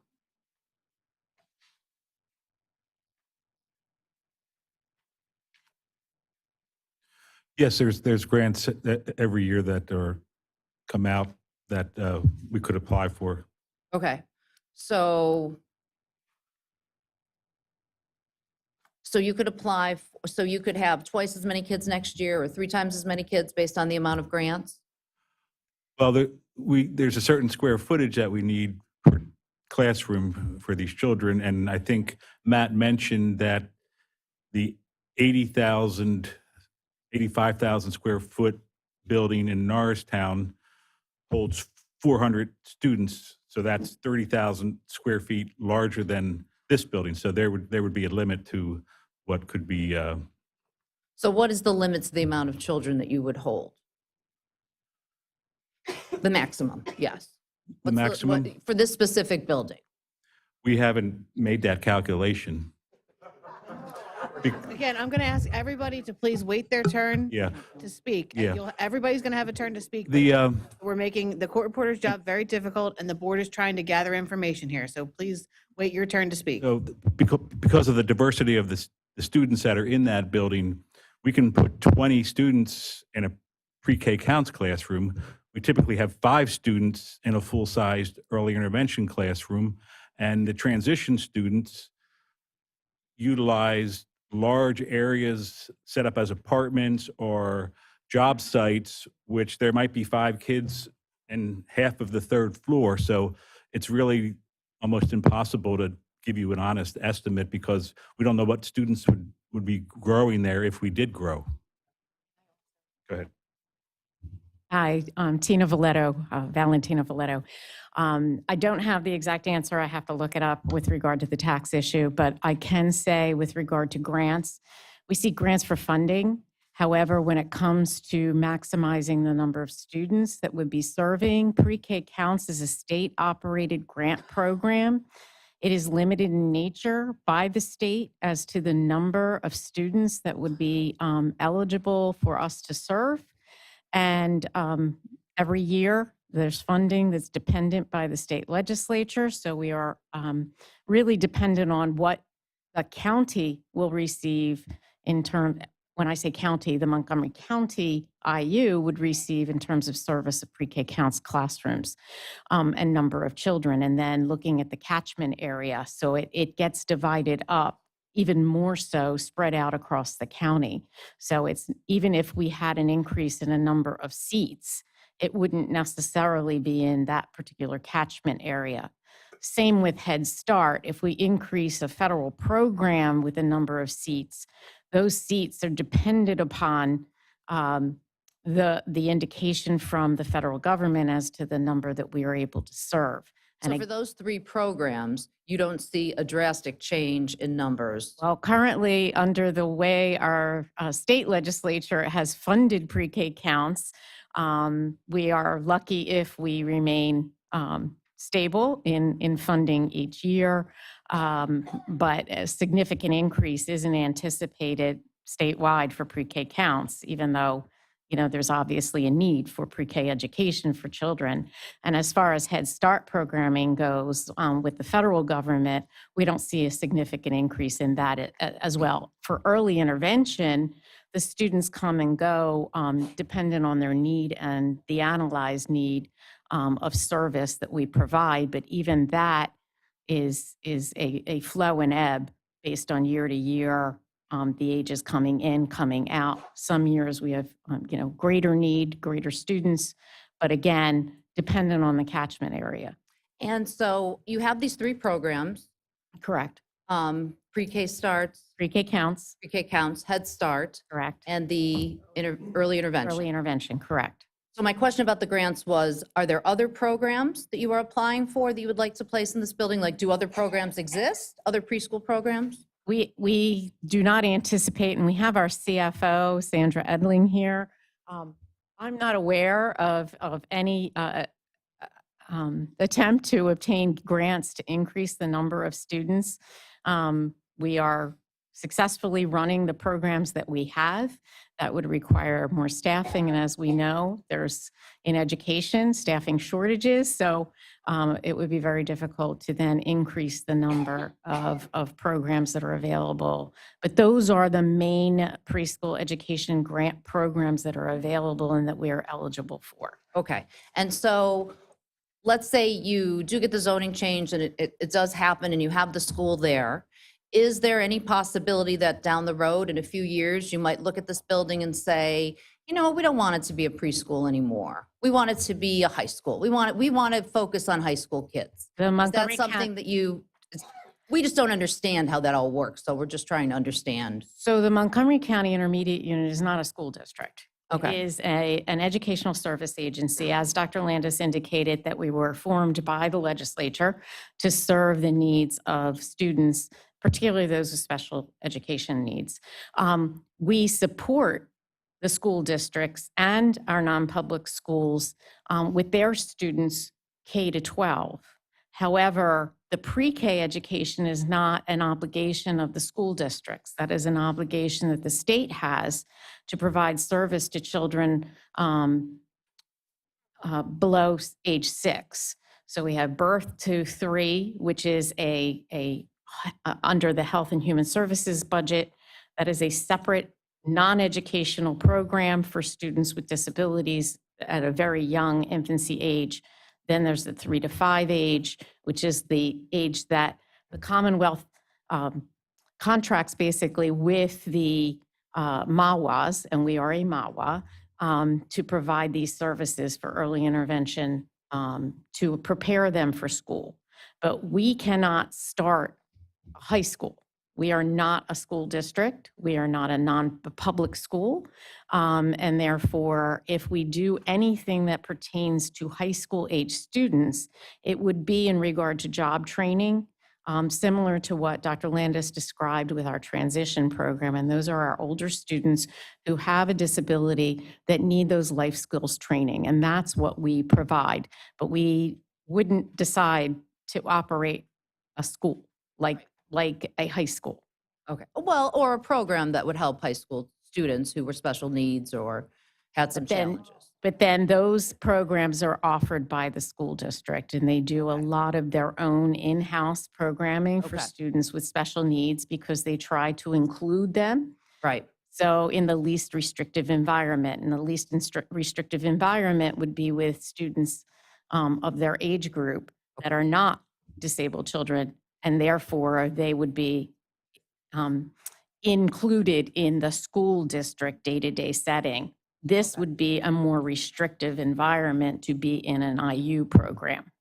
okay. So you're meeting the need that isn't being met basically by the school system, whereas that need is That is- being met for that age group. which I That is just correct, referenced. but that's why Okay. it's limited in nature and limited in the number of students. Why it will continue to be a preschool program. Correct. Okay, I just wanted to get clarification on that. And do you have to, so you said do you apply for these grants every year? No, Or- Head Start is every 5 years. So Okay. this is the second term in which we are serving the Head Start program. And as far as pre-K counts, annual. It is annual. It is And annual. what about the early intervention? Early intervention is an ongoing program, but we are, it is a budgeted line item by the state. So it is a budgeted early intervention line item in the state budget, and we are allocated a number of students and dollars that is anticipated based on what we see and identify the need in the county. And those, the identification of students could come from a pediatrician's office, where they will recommend that they be evaluated by the Montgomery County Intermediate Unit to see if they need services. Or they may have come from a birth to program where they already have serious needs. They are seriously disabled and they need ongoing therapy services in the early intervention program before they reach school age. Okay, great. Will this ever become a residential program, a safe injection site, a prison, a location for high school dances, or any number of programs in existence within the MCIU or elsewhere? Perhaps if that's for me to answer. Okay, I mean, that's not the IU's intent. They'll tell you that's not what they do. Nor That there is any- not what we do. It's not what we would intend to do or we contemplate. But remember, I submitted in my packet Exhibit 8, which is a covenant that limits us to only offices at the moment. And so I suggested, and I don't think it was, and I don't know that it should have been, when I made the zoning application by separate document, I suggested a revised covenant the township would have to deal with, and that would not allow any residential use, any weekend use, any, incarcerated children. And so you would ultimately control that by the deed. by the deed covenant, yes. Covenant. Okay. And why is the MCIU not buying property from the North Penn School District? Do you want me to answer? Well, it's not for sale. I mean, Okay. I know there were some suggestions at the planning commission, and certainly we could look for other properties, but Dr. Landis would tell you he spent months walking around and looking at a whole bunch of properties. And again, we can't, could we find another site? I suspect we could, but this one is a site that we chose. We think it's appropriate. Great. Are you planning on planting any more trees to buffer the exterior? Is that something that's been talked about or We're not discussed? planning on it. I think it's fairly heavy buffered, and I think it's an attractive site. And I think the concern was from our neighbors was the opposite. Would we be changing the berming or removing landscaping? And we have an attractive property if we're able to buy it, and we have no intention of changing that in any way. Okay. Oh, we will have public comment later. So then I'm guessing that a wall or a fence is also a no, correct? Because you said you're not changing anything, so no wall or fence. And then let me Okay. remind you, and I know that I'm going to get hooted down, but, there's an owner there now. Whether we come or go, they have certain rights to do things with their property. And so I'm not of the mind that we're going to be any worse as a neighbor. I think, well, hopefully we'd like to be as good, if not better. And so this view that somehow we're coming there and we're going to change everything outside just is not what we intend to do, nor would we do. No reason for it. From the outside of the building, but for the playground, I suggest that you won't even know we're there any more than the office folks were. Okay, thank you. I did want to say, so from the planning commission notes, this is what I remembered that you said. And I'm just going to read this for the record. At the last planning commission meeting, there was a comment that the township and the county will lose taxes during this building, turning this building into a school. Ms. Valletto stated that part of the building will remain commercial, so taxes will still be collected on that portion. The township will still collect $2,900 in real estate taxes, and the county would collect $6,600 annual real estate collection. All employees will pay earned income tax and local service tax. That was the information that I remembered. Thank you. And just to remind you what Mr. Davis said, that is not inclusive. The question was pertaining to loss to the township, and that doesn't include any discussion regarding the school tax. Great. Okay. Thank you so much. Van, I had a couple questions for you.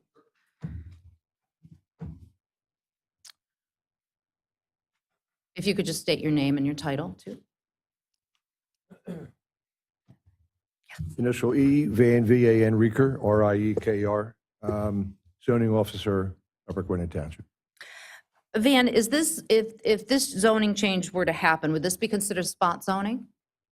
No, it would not in my view. To the contrary, I think as Mr. Gutenplan had indicated, this would be an improvement to a potential spot zoning challenge. Given the fact that we have 5 acres somewhat isolated, that's LI, by the rezone to LI to IN, that would blend in with the 88 acres that's adjacent to it, make it one larger single similar zoning district. Okay, great. The 2 deed restrictions, because there will be 2 deed restrictions on this property, correct, if the zoning is changed, are they permanent or are they something that can be removed? It's a solicitor question, but as I understand it, based on my experience, when these are recorded, they stay until they are agreed to be removed by all parties. And those 2 deed restrictions are? Well, the deed restriction, the one exists, and that would be for limiting the current operation to office use only, and that would be amended to include, as Attorney Davis said, to permit educational use in addition to the office use. So they're the 2 uses that the property would be restricted to, notwithstanding what zoning would allow. Okay. Lauren may want to add to that. Certainly. So the way that this restrictive covenant is drafted, it is a permanent restriction, and it requires the township's approval to change any of the restrictions. So the applicant or the property owner, whomever that may be, whether it's this property owner, the next property owner, or 5 property owners from them, that can only be changed with the consent of the township. Okay, great. Thank you, Van. Thank you. I have a question for Van. Not so quick there, Van. What other types of businesses have approached you to go into that building? So the property's been for sale, I guess, for 4 or 5 years, perhaps longer, and the interest that I have heard about have been of an industrial nature. There were 2 requests for mini storage that I can recall. And they asked, how do we go about it? And actually, that was before I understood or I knew there was a deed restriction. So they were interested in those 2 particular uses. Thanks. Thanks. Does anyone else have any? Martha, do you have any questions? Yeah, this might be a little in the weeds, but Commissioner Similaro, could you pull the microphone closer? Sorry, and turn it on, please. Thank Sorry you. about that. Okay, is that better? About the playground, I believe the gentleman there, yes. You had talked about a fenced-in playground, correct? That is correct. And how high would that fence be? And if you'll just reintroduce yourself, please, for the record. Thank you. Just I a reminder, am- we have people on Zoom. That's why we keep making people. Alfred Howard, Director of Facilities and Operations for the Montgomery County Intermediate Unit. And you asked about the playground height. Most likely it'll be just 4 foot fencing for our children. And is it closed flat, I'm assuming? No, it will just be open hold most of the time because sometimes we have teacher aides internal and then teacher aides external just to protect our children. Can you explain that a little bit? So we have, when the children are outside, they have support outside. They're just not outside by themselves. Right. And in some cases, they're aides, just in case children are not going the direction they want them to go. They have support outside and internal of the playground. And is there an exit from that? It would have to be, yes, ma'am. Alarmed, I'm assuming? No, most of the times, in most of our playgrounds, we have teacher or teacher aides at those entrances or exits. Okay, so you have somebody monitoring? Yes, there is. There's always someone monitoring internal and external. Okay, great. Thank you. Well, Catherine, do you have any questions?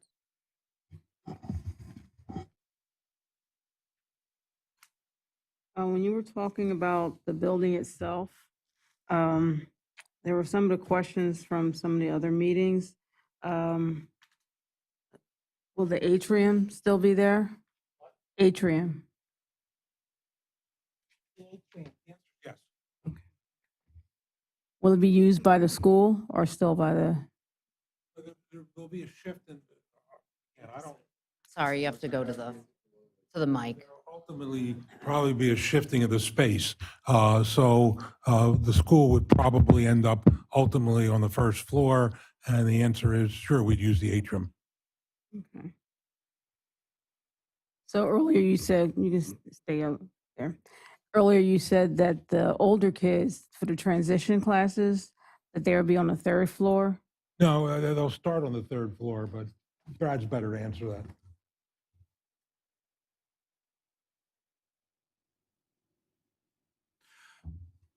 The current plan would be to have the office space relocated to the third floor. So we would have our younger children on the first floor and the transition students likely on the second floor, since there is the kitchen space there, which we use for training. It's already on the second floor. That's the present cafeteria. It's a small cafeteria, yeah, with some kitchen cooking equipment. So you can stay there. Earlier you said that you would have, sorry, I have notes on all these little pieces of paper. You said 150 students. In Norristown, you said that the study, was that you? Who said you had the study used was 300 students in Norristown? Right now, our facility in Norristown has 400 students. 400 students. So you're anticipating half of that population at this Correct. facility? Well, less than half. Less than half. Again, I'm going to ask everybody to refrain from shouting out.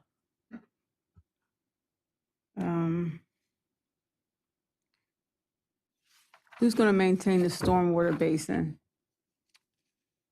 Of course, I mean, we have to, again. Yeah, we would do all the maintenance inside and outside. Okay. You answered most of the questions about the drop off and pickup. In anticipation of the traffic issues that were discussed, the gentleman said that in the afternoon, the traffic was less. And I think Al said that the buses would be coming in, and the parents had to drop off their kids and walk their kids in, and then the van. Correct. Okay. The vans bring the early intervention students and the transition students, which is about 30 students total. So how are those students? Are they how are they taken off the van? And is there like a van line, like a line of vans coming in? Like, how does that work?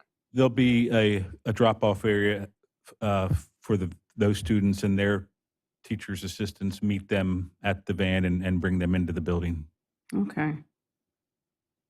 And one more question. I think, did you ask a question about the lighting?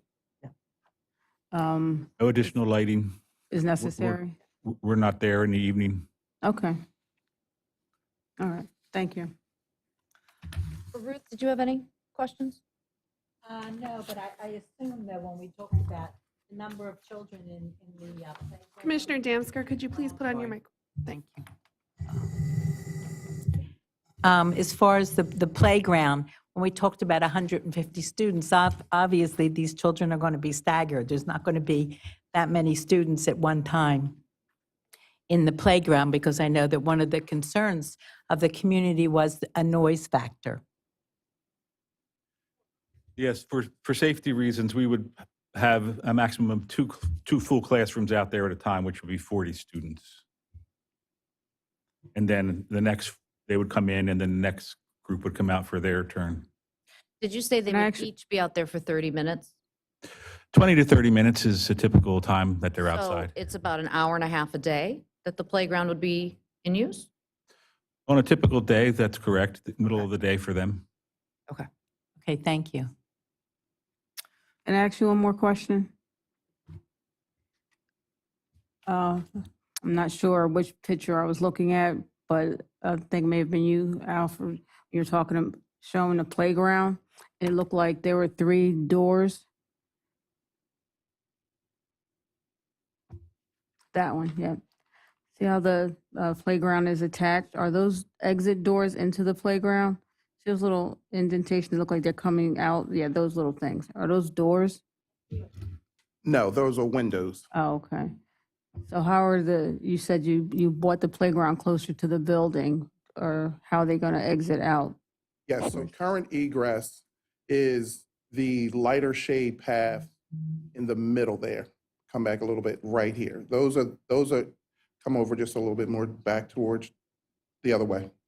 Sorry, back a little bit. Yes, that is the Oh, okay. egress. And then similarly, the egress for the front side of the building is diagonal to that. Okay. Won't work, Matt. I don't think a laser will show up on the whiteboard. No, it won't. There it is. Yeah, there it is on the top. It wasn't working. It's not a smart board, sorry. Make it smarter, yes. But right where the pointer is now, that is egress. That is the current egress in and out of the building. Okay. I think that was it. Liz, did you have any questions? Not for you. Chief Duffy, I think he's still here.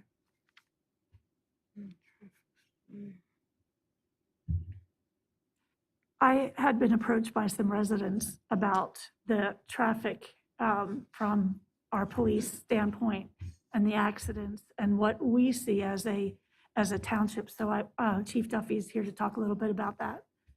So we did a 3.5-year look back in our police incidents. That comprises over 35,000 records. Did a search on Morris Road to narrow down any incidents in that area between West Point Pike, North Wales Road. That narrowed it down to about 350 incidents that we went through by hand. We didn't find any accidents in the area of the Axe building, and we didn't find any complaints of speeding or other issues in that area. Thank you.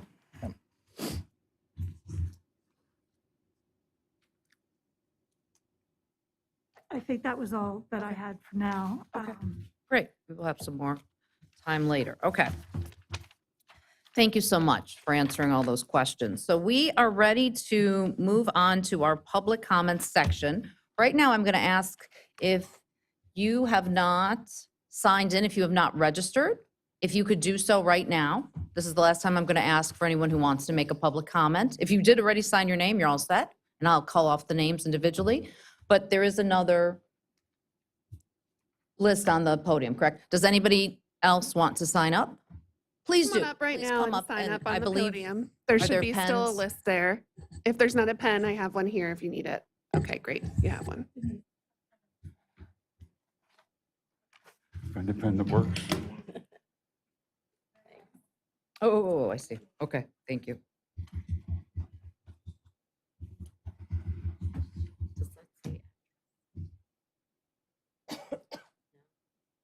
Yeah, your address.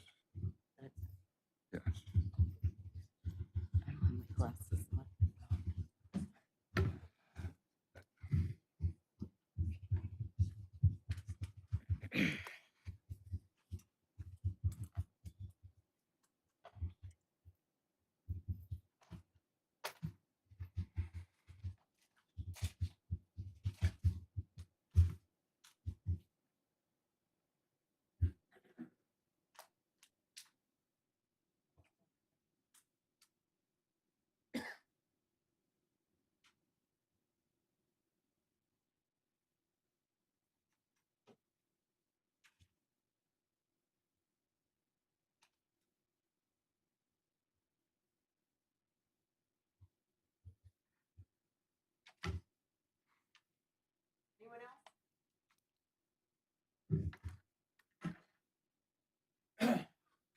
Thank you, everybody.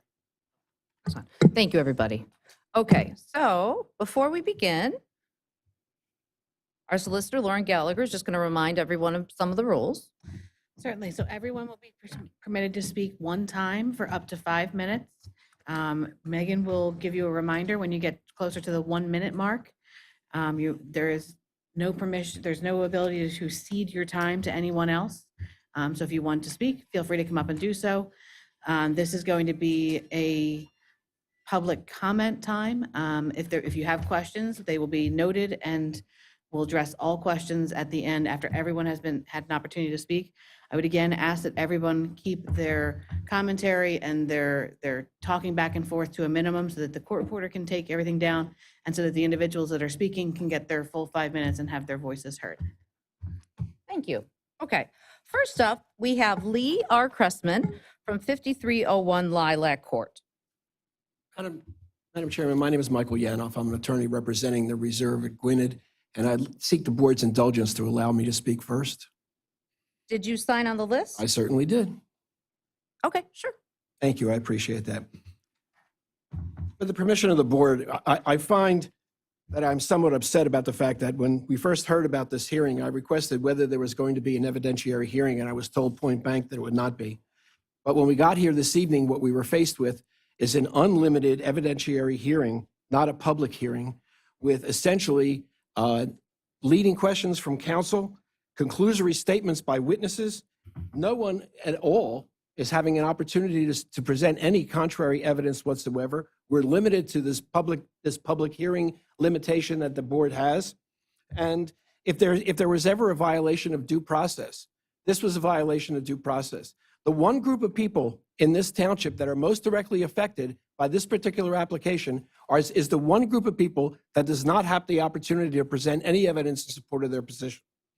Having said that, I also believe that there was a somewhat disingenuous comment made by my learned colleague, Mr. Davis, and when he asked the board to concentrate solely on the fact that this is a change of zoning. And yet we spent the last hour and a half talking about how wonderful this would be for the intermediate unit. Tell me how this benefits Upper Gwynedd Township. And did you hear one bit of evidence this evening that says that this zoning change is good for Upper Gwynedd Township? No. Instead, what we heard is that this zoning change is good for the intermediate unit without any opportunity at all for anybody to cross-examine any of the witnesses with respect to the statements that they made.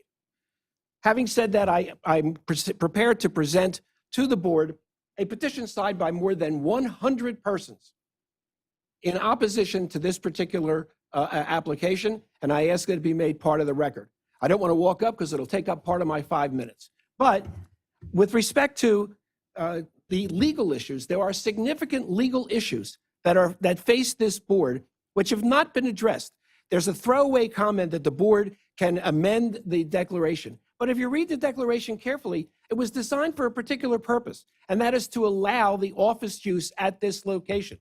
There has to be a valid reason why this board would determine to change the declaration, which has protected the area for oh so many years since 1988 when it was first executed. And I haven't heard a single thing here, And I would suggest that the board hasn't heard a single thing here, which would justify a change other than for the benefit of the Montgomery County Intermediate Unit. More importantly, from a legal perspective, if this board would determine that they wanted to change the restrictive covenant, doing so would violate your own ordinance. And I've submitted a memorandum of law which supports that, and that your section, your institutional zoning section, says very specifically that somebody using a property at this location, if zoned institutional, may use it for any one of the following uses. One of the following uses is a school. One of the following uses is an office. Not an office and school, or school and office. And your ordinance specifically addresses that point. And I'm sure your solicitor will address these issues to you, but there's case law that supports that distinction completely. Any of the following uses does not mean any one of the following uses. And if you put a multi-use building in place here, and you do that by changing the declaration, you violated your own ordinance, which is an illegal act, and you can't do that. Also, there was some discussion, and I didn't hear any of it here, but there was some discussion at the Planning Commission about whether this was a valid non-conforming use. It is not. The office building is a valid, and I'm not even sure that it is, because it's not a valid non-conforming use, because simply the declaration occurred after the change of the zoning, not before. There's 1 minute remaining. Thank you. I'm talking as fast as I can. But this is not a non-conforming use. It's disingenuous again to say that the existing office building is a non-conforming use, and therefore the school with an office is a non-conforming use. That's not what the use is. The proposed use is multi-use. A multi-use building here is not a non-conforming use under any stretch of the imagination. But most importantly, we are most concerned about the fact that we did not have an opportunity to present any evidence whatsoever in contravention of any of the conclusory comments that were made that this board heard this evening. We have a traffic consultant here this evening who has signed up to speak, and hopefully will be allowed to speak, which will bring out some interesting talking points about how traffic is adversely affected and that the residents are adversely affected by this proposed use. I'd like to hand up the petition. I can't speak any faster than that. I think that we have been denied due process by not having the right to present our own evidence with respect to this. And I know council's going to say the MPC doesn't allow for an evidentiary hearing. But what do we sit through for an hour and a half but an evidentiary hearing? That's what we had. Thank you. Mr. Yanoff, your 5 minutes is up, so I can take your memo. I'm done, yes. You have the memo as part It's of the same memo? It's the same memo. It's not any different. It's already been, oh, the petition, I'm sorry, yes. Petition, yes. Thank you, Mr. Yano. Thank you. Okay, next up we have, is it Casey? And just for the transcript, this will be marked as Yanoff 1. Thank you. Mark it as opposition one. No, would we mark Yanoff 1? I'm not a witness. You just gave public comment. Thank you. Next up, we have Casey Moore from 2260 Bethel Road. Kacie. Moore, Moore. So I've come to this hearing today with no formal or educated research. I am simply here with my local knowledge and common sense. Given that I have been a resident adjacent to said property where this building exists for just under 30 years. I have not done any surveys of the road. I simply live there and view the traffic out my window or when I travel. And I can tell you that, yes, there is a lot of traffic. And with the development of the surrounding areas, including the opposite end of Bethel Road, where the golf course used to be, is now a large residential development, as well as just down Morris Road, where North Wales Road was recently turned into that very large intersection. And the previous just tree area had put homes into it. that has increased traffic substantially. The property has been on the market for 4 to 5 years, and in that 4 to 5 years, the residential development alone has increased the traffic substantially. I did see the table 3 for if the office building was at max capacity. With all due respect, it has not been for that time that it's been on the market. That traffic has not existed. The other additional developmental traffic has, and to add this traffic that is being proposed today would be very, I don't even honestly know the word for it. Inconvenient would not begin. Unrealistic, that would be a word. Just adding that traffic, it's not a safe area for a school. Morris Road, as stated, is listed as a highway with eminent domain, allowing for it to be expanded if so chosen by, I assume, PennDOT, to have up to 4 lanes. And that is not safe for any place with small children or special needs children in terms of a school. I did have a question to be addressed at a later time, I guess. I didn't hear anything mentioned if there would or would not be a school zone placed onto Morris Road with the 15-mile-per-hour limitation for however long the duration of it is, because that also would not be good. Let's put it that way. But yes, my concern as a resident would be the safety of those children and the safety of the surrounding areas with the impact to traffic, but also the safety to them being that close to a 45-mile-per-hour road. If with only a 4-foot tall fence, I don't know what equipment is going into that playground, but if there is any kind of sports available, balls flying into the road or anything of that nature, that would cause a risk. There are no sidewalks or streetlights for anyone that would be walking in the area for any reason. It is extremely unsafe to the point that most intersections in that direct area are no pedestrian. And they are no pedestrian for a reason. And that's all I have to say. Thank you for hearing me out. Thank you, Ms. Moore.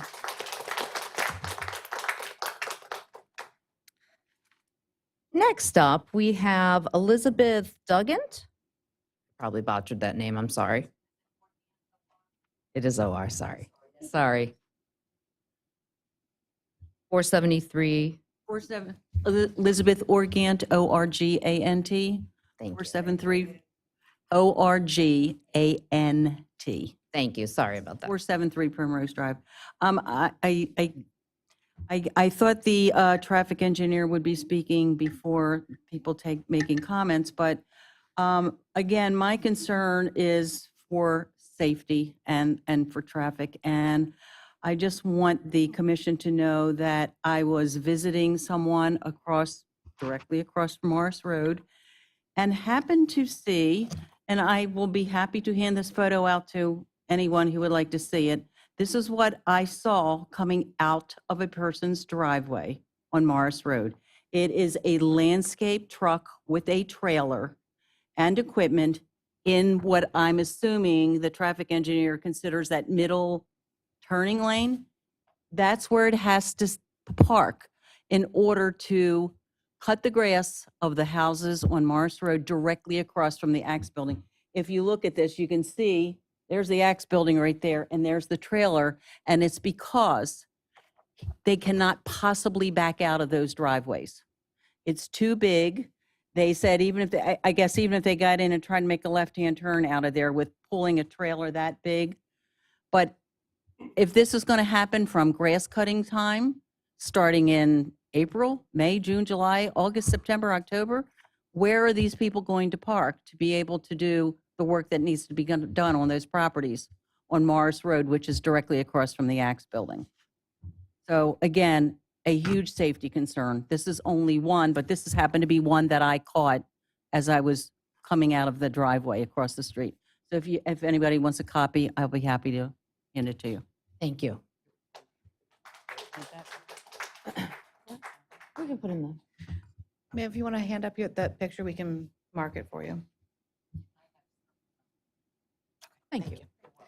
And we'll mark this as Organt 1. Okay, next up, we have Lee R. Cressman from 5301 Lilac Court. Lee, are you here? Okay, we'll try again at the end. Next up, we have Barbara Rosenthal from 426 Primrose Drive. In view of the fact that, I'm sorry, you have to come to the mic because our virtual viewers won't be view able of to the hear you. fact that the residents from the reserve were not given equal time to speak, I'd like to have my time given to Mr. Yanoff. The speaking rules do not allow you to cede your time to someone else. If you'd like to speak, this would be your opportunity. You didn't allow him. No, that's one of the rules. Did you not want to speak? No? Okay. Next up, we have Lou Ellen Filinich. I'm sorry, I'm going to botcher everybody's last name. My name is Lou Ellen. It's spelled Lou space ELLEN. Last name Filinic. F is in Frank, ILLINICH. I live at 481 Primrose. Before the meeting, I had an opportunity to review the minutes from the April meeting and the discussions of the traffic report. And I look at the traffic report and I see things like a taper lane, a slow down lane, all these things. And I know that we have our own traffic consultant that has analyzed some of that report. And I think that some of the things that are being described are not really accurate. And I'm glad that he said this time that, yes, a car going in the morning is counted as one, and going out in the morning is also counted as second time. So it is really two.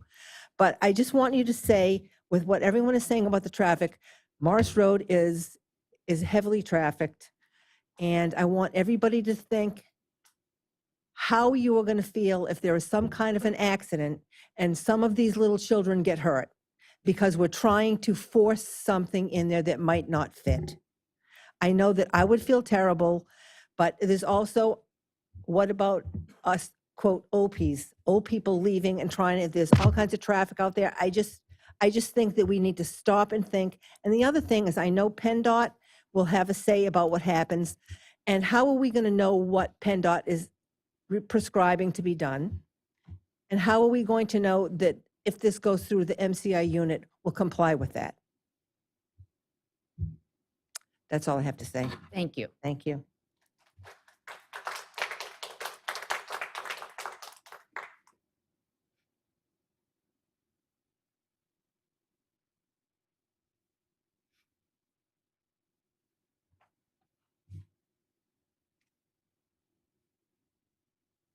Sorry, I just wanted to get those two questions for the end. Okay. Next up, we have Murray, UFBERG. With the commission's permission, I would appreciate, since it's, I think, integral to what other people want to say, and I'll be happy to follow him, that I give this time to the traffic consultant, if that's okay.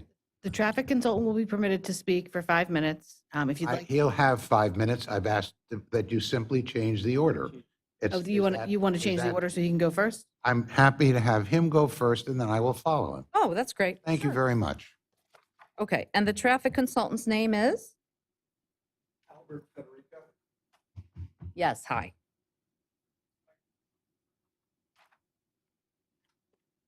Thank you. Before I go on the clock, do you mind if I pass these up? Oh, sure. Is that okay? Sorry, is that okay? Thank you, although I hopefully will be less.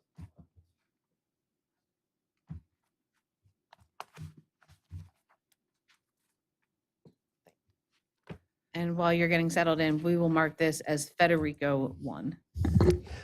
Thank you very much. Al Federico, as indicated, Mr. Uffberg has expressed some concerns about the traffic, asked me to follow up on the review that I had done and presented to the zoning hearing, the Planning Commission. Just want to focus on really just a couple issues and keep this simple. Compared to the existing use, you had asked earlier how much traffic this is going to increase.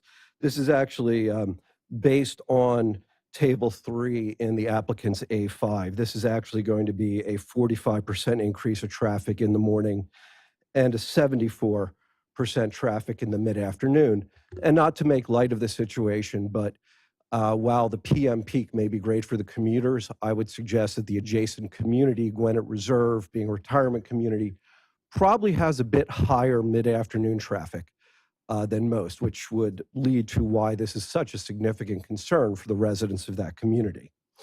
However, this is based on the analysis presented in the IU's report, which, as Mr. Hammond had indicated, was saying that during the morning, the proposed facility is going to generate 90 trips. And again, each trip is in or out, and 89 trips in the mid-afternoon.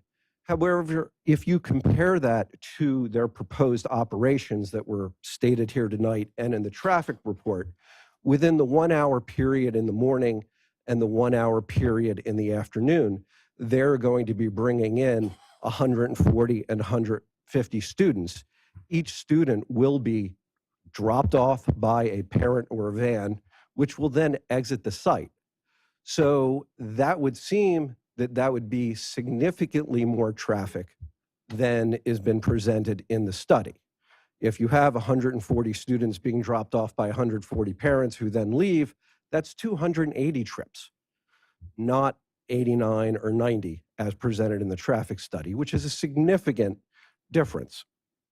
And just to provide a little comparison in context, Gwynedd Reserve, which has two driveways, one a signalized driveway and one a driveway where left turns are prohibited, is anticipated to only generate 97 trips in the morning and 119 trips in the mid-afternoon peak, less than the proposed facility, whether you use the calculation presented by the IU or what would appear to be a more representative calculation based on their stated operations.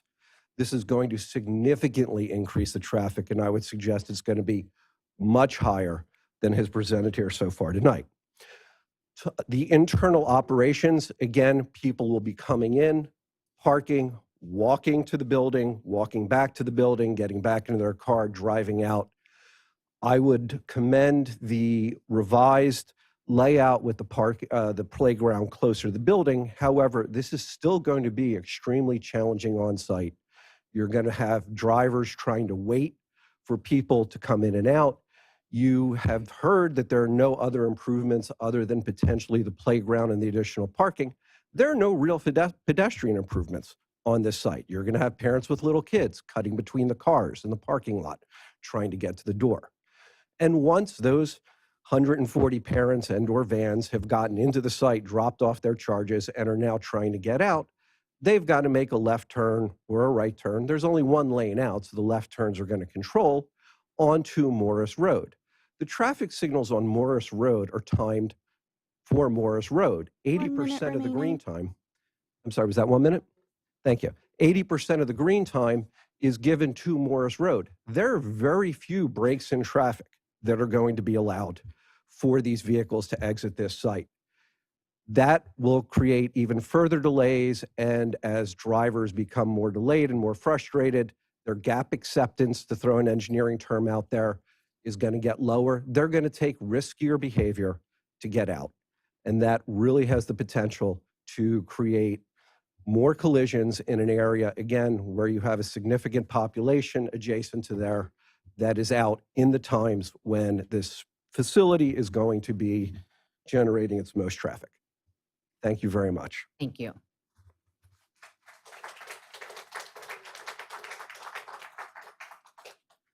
Go ahead, Murray. So much. If you would just state your name though again and your address. If you would just state your name and address again. Okay, thank you.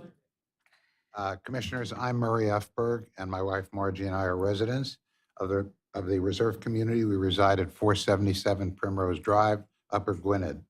Over the course of the last few months, we've watched the manner of proceedings within Upper Gwynedd with interest and some alarm as they relate to the proposed rezoning of property at 375 Morris Road.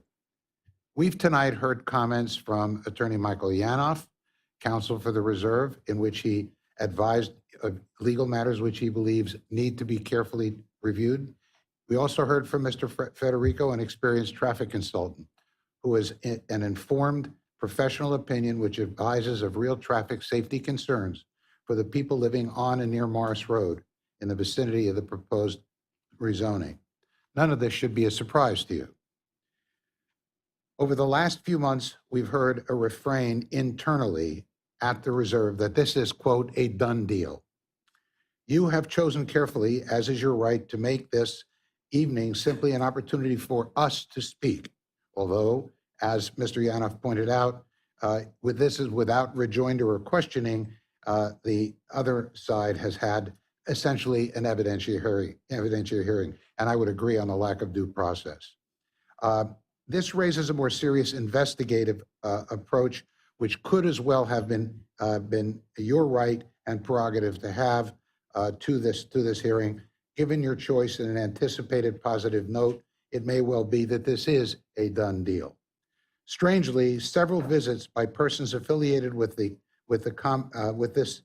commissioners, and in one instance of which I'm aware, a commissioner whom I am not identified has made visits to the reserve to talk to the residents about their opinions, insisting, of course, that they've not made a decision about the zoning issue. So why the visits prior to a hearing at which time we're encouraged to speak to you directly? Let us address a few points which I would note for the record. The proposal provided to you by the IU and their traffic engineer is factually based on 150 students, but passage of the rezoning has within it no limitations whatsoever on the use of the subject property. All the questions in the world that you asked tonight don't mean anything if those changes are made to that use by the IU, and in fact permits the IU to grow its population without limitation or further consideration by this board. The IU has publicly acknowledged that if the law firm leaves in a year or so, it will be necessary to seek more students as well as commercial property tenants because of the need for finances, without reference to their geography other than in Montgomery County. So the 150 number can become 300 or 400 or whatever number comfortably fits within the blueprint of the building, which, by the way, may also be altered in size without your consideration. So much for concern for the surrounding area and citizenry. So much for the consideration of future issues, which adversely affect the lives and safety of those others in the area. The reserve is comprised of 412 dwellings, the residents of whom are 55 and older. If significant changes to the traffic pattern on Morris Road, as would be expected, give rise to traffic delays and or result in any difficulty for an emergency vehicle, an ambulance, fire truck, or both to enter or leave the reserve or any property affected by the delay, there may be dire consequences. Your obligation is to protect the safety and welfare of your constituents. Enough said on that. The proposed rezoning will materially alter the character and nature of the surrounding area, a consideration the law requires you 1 minute remaining. to consider.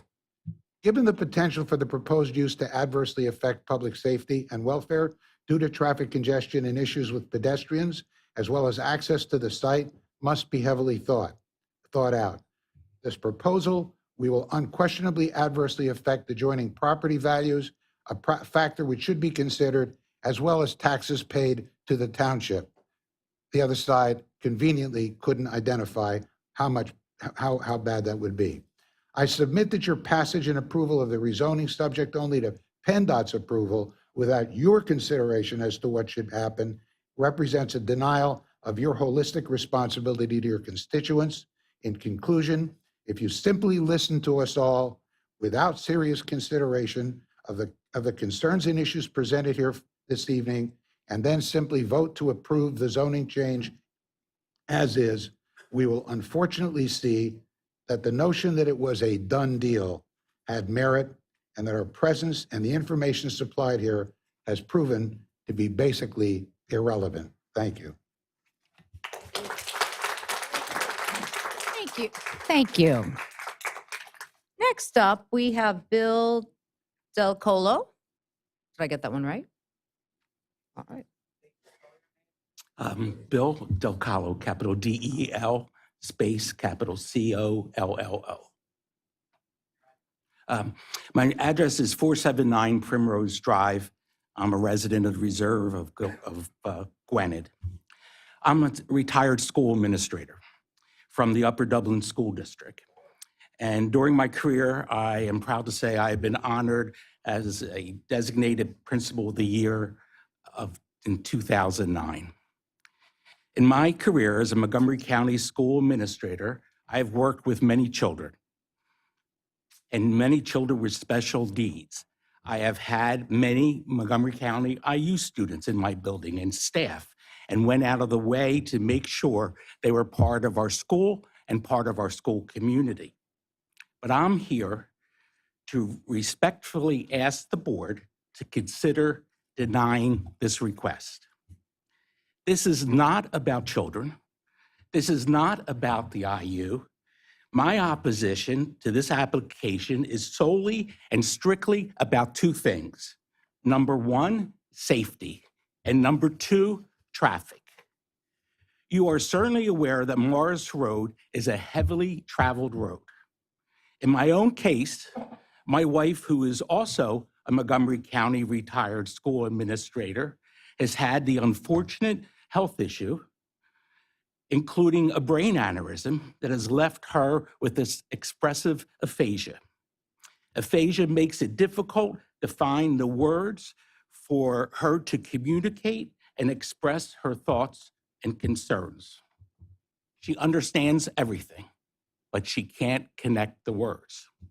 If she needs medical assistance, she can't wait for an emergency vehicle, and we have many of them in the reserve, to navigate added car traffic and bus traffic on Morris Road. One of the reasons we bought our house is because it backs up to Morris Road and it has close proximity to the resident entrance and exit gate that provides quick ingress and egress for emergency vehicles. And my wife's health situation is not alone. Many of our 55 and up residents at the Reserve at Gwynedd have health issues, and they need immediate responses. Again, it's not about the kids. It's not about special needs. It's not about the IU.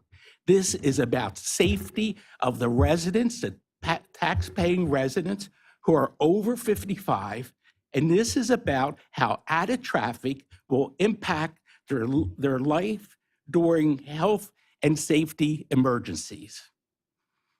In making your decision, please consider the needs of the members of our 55 and older community who have compromised health issues that they struggle with each and every day. Thank you for your consideration. Thank you.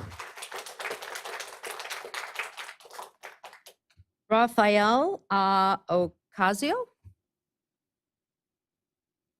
He was a gentleman that spoke earlier Oh, before the hearing. oh, got it, sorry. Mary Lofbaum? Lofbaum?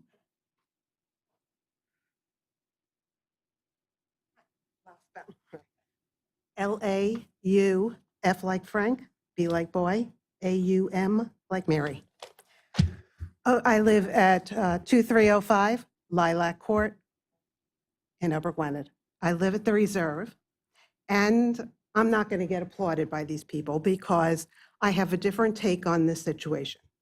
So good evening, and thank you for the opportunity to speak. In 1981, we were blessed with a second child. When she was born, we were advised that with a great medical team and early intervention, our daughter Jill would live a long life. We couldn't think beyond that day, but we hoped that the support of a family, friends, and early intervention, Jill will grow up to be a productive adult. Fast forward 6 months, and we found the Kohler Child Development Center in Winfield Park, New Jersey. This center was located in the center of a middle-class community that was once home for military families. The center had multiple classrooms and a large outside play area for the kids to ride their bikes, play on the swings, and enjoy their summers during the warm weather. The most interesting part of this school was the community embracing and volunteering their time to help and support the families that use the facility. Since that time, because of the increased enrollment, the center is moved but continues to support families in a new building, still within a community. Jill went there from the age of 6 months to 4 years. She was then mainstreamed into her elementary school. She then went to college, where today she is a certified primary education teacher, as well as having endorsements in English as a second language, reading, and is certified as a school librarian. She has been at her school 13 years, and we contribute her success to the early intervention program she was able to obtain. For those of you who are opposed to having the facility such as this in our community, I hope your children or your grandchildren never have to avail themselves of these types of services. But if you ever need these services, I hope this facility will be here to meet your family needs.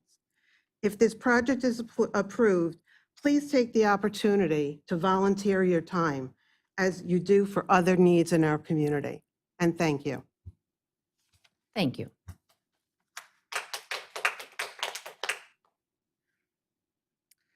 Next up, we have John Henry.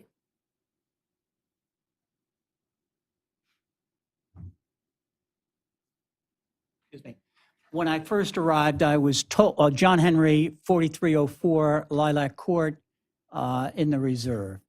When I first arrived, someone made the announcement that if you were going to have a question, you had to sign up. Well, at that point in time, I hadn't heard any testimony, any observations by any witnesses or anybody else, by the people here. So obviously, to protect my interest, I put down, I would like to speak, because I didn't know whether I had a question. Some of the questions have been answered. I've been out of state 3 months. I want to hear all the commentary. I come here with an open mind. A mind that says all things are possible if people are reasonable, if they're willing to compromise, if they're looking out for the best interests of all concerned. And so I withhold any question at this time until I hear everyone, so I can begin to form an opinion myself. Not that it makes any difference to you, but nevertheless, that satisfies my curiosity, my intellectual curiosity. So thank you for giving me the opportunity to ask a question. Thank you. Thank you. Next up, we have Sue Samuels.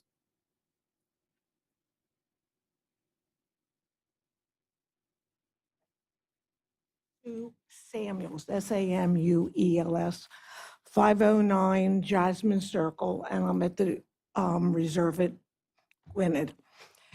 And I come to you, like others who have spoken here, not as an expert. I don't know technical jargon or anything about traffic and all, but I'm a resident at the reserve. And the first thing I thought about when I heard that this zoning was going to be changed and there would be school students of various types moving in, it was not about the students. It wasn't about not having them there at all. It was about the traffic and the safety. Now, I say traffic first because the traffic causes what I feel is the safety problem. I heard a lot of the experts.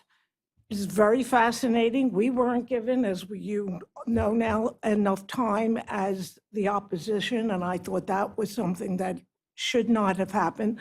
There should have been more time for those of us and the experts on the other side to have been here.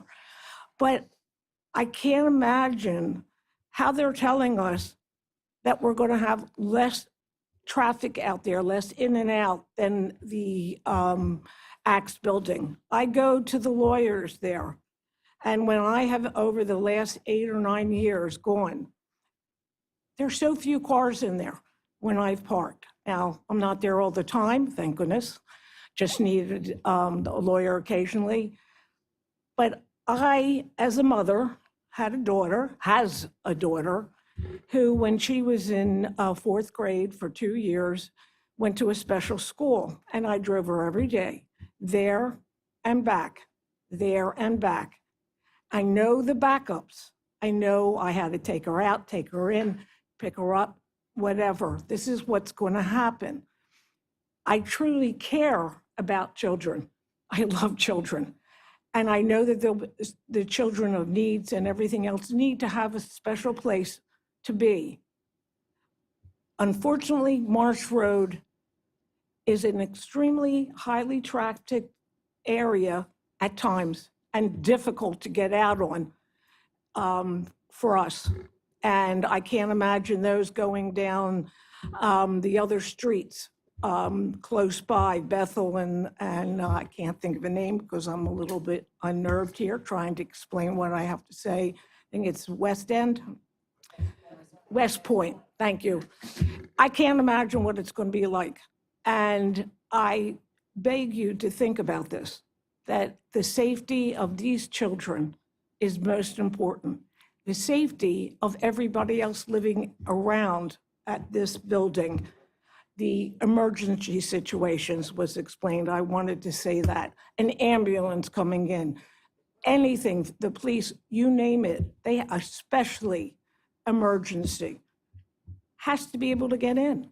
If there's a backup, they're not going to get in and help people immediately. Please think about this and let us have more time in the future or another situation you have. And thank you very much. Thank you. Next up, we have Eileen Riley.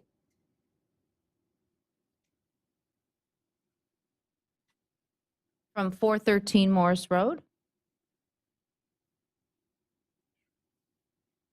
Not here? Okay. Next up, we have Dave Foster from 475 Primrose Drive.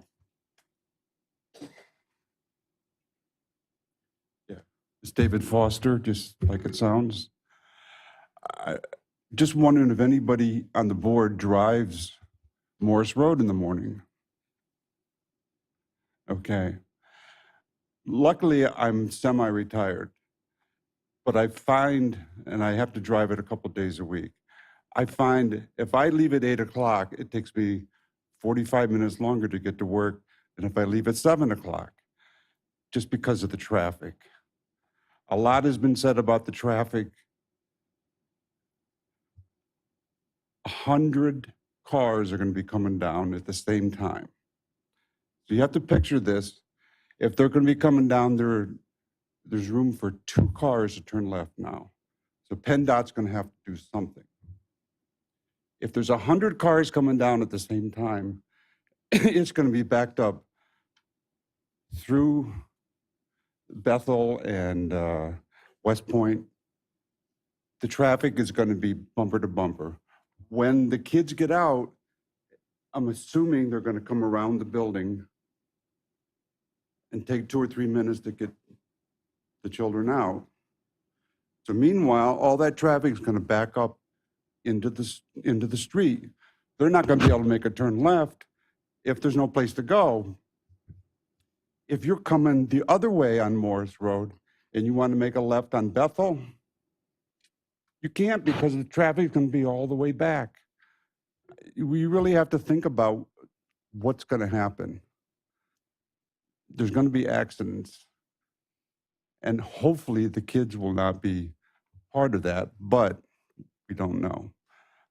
So I just want you to think about Morris Road in the morning, especially during the school time, when there's so much traffic out there. Thank you. Thank you. Richard Karakantis.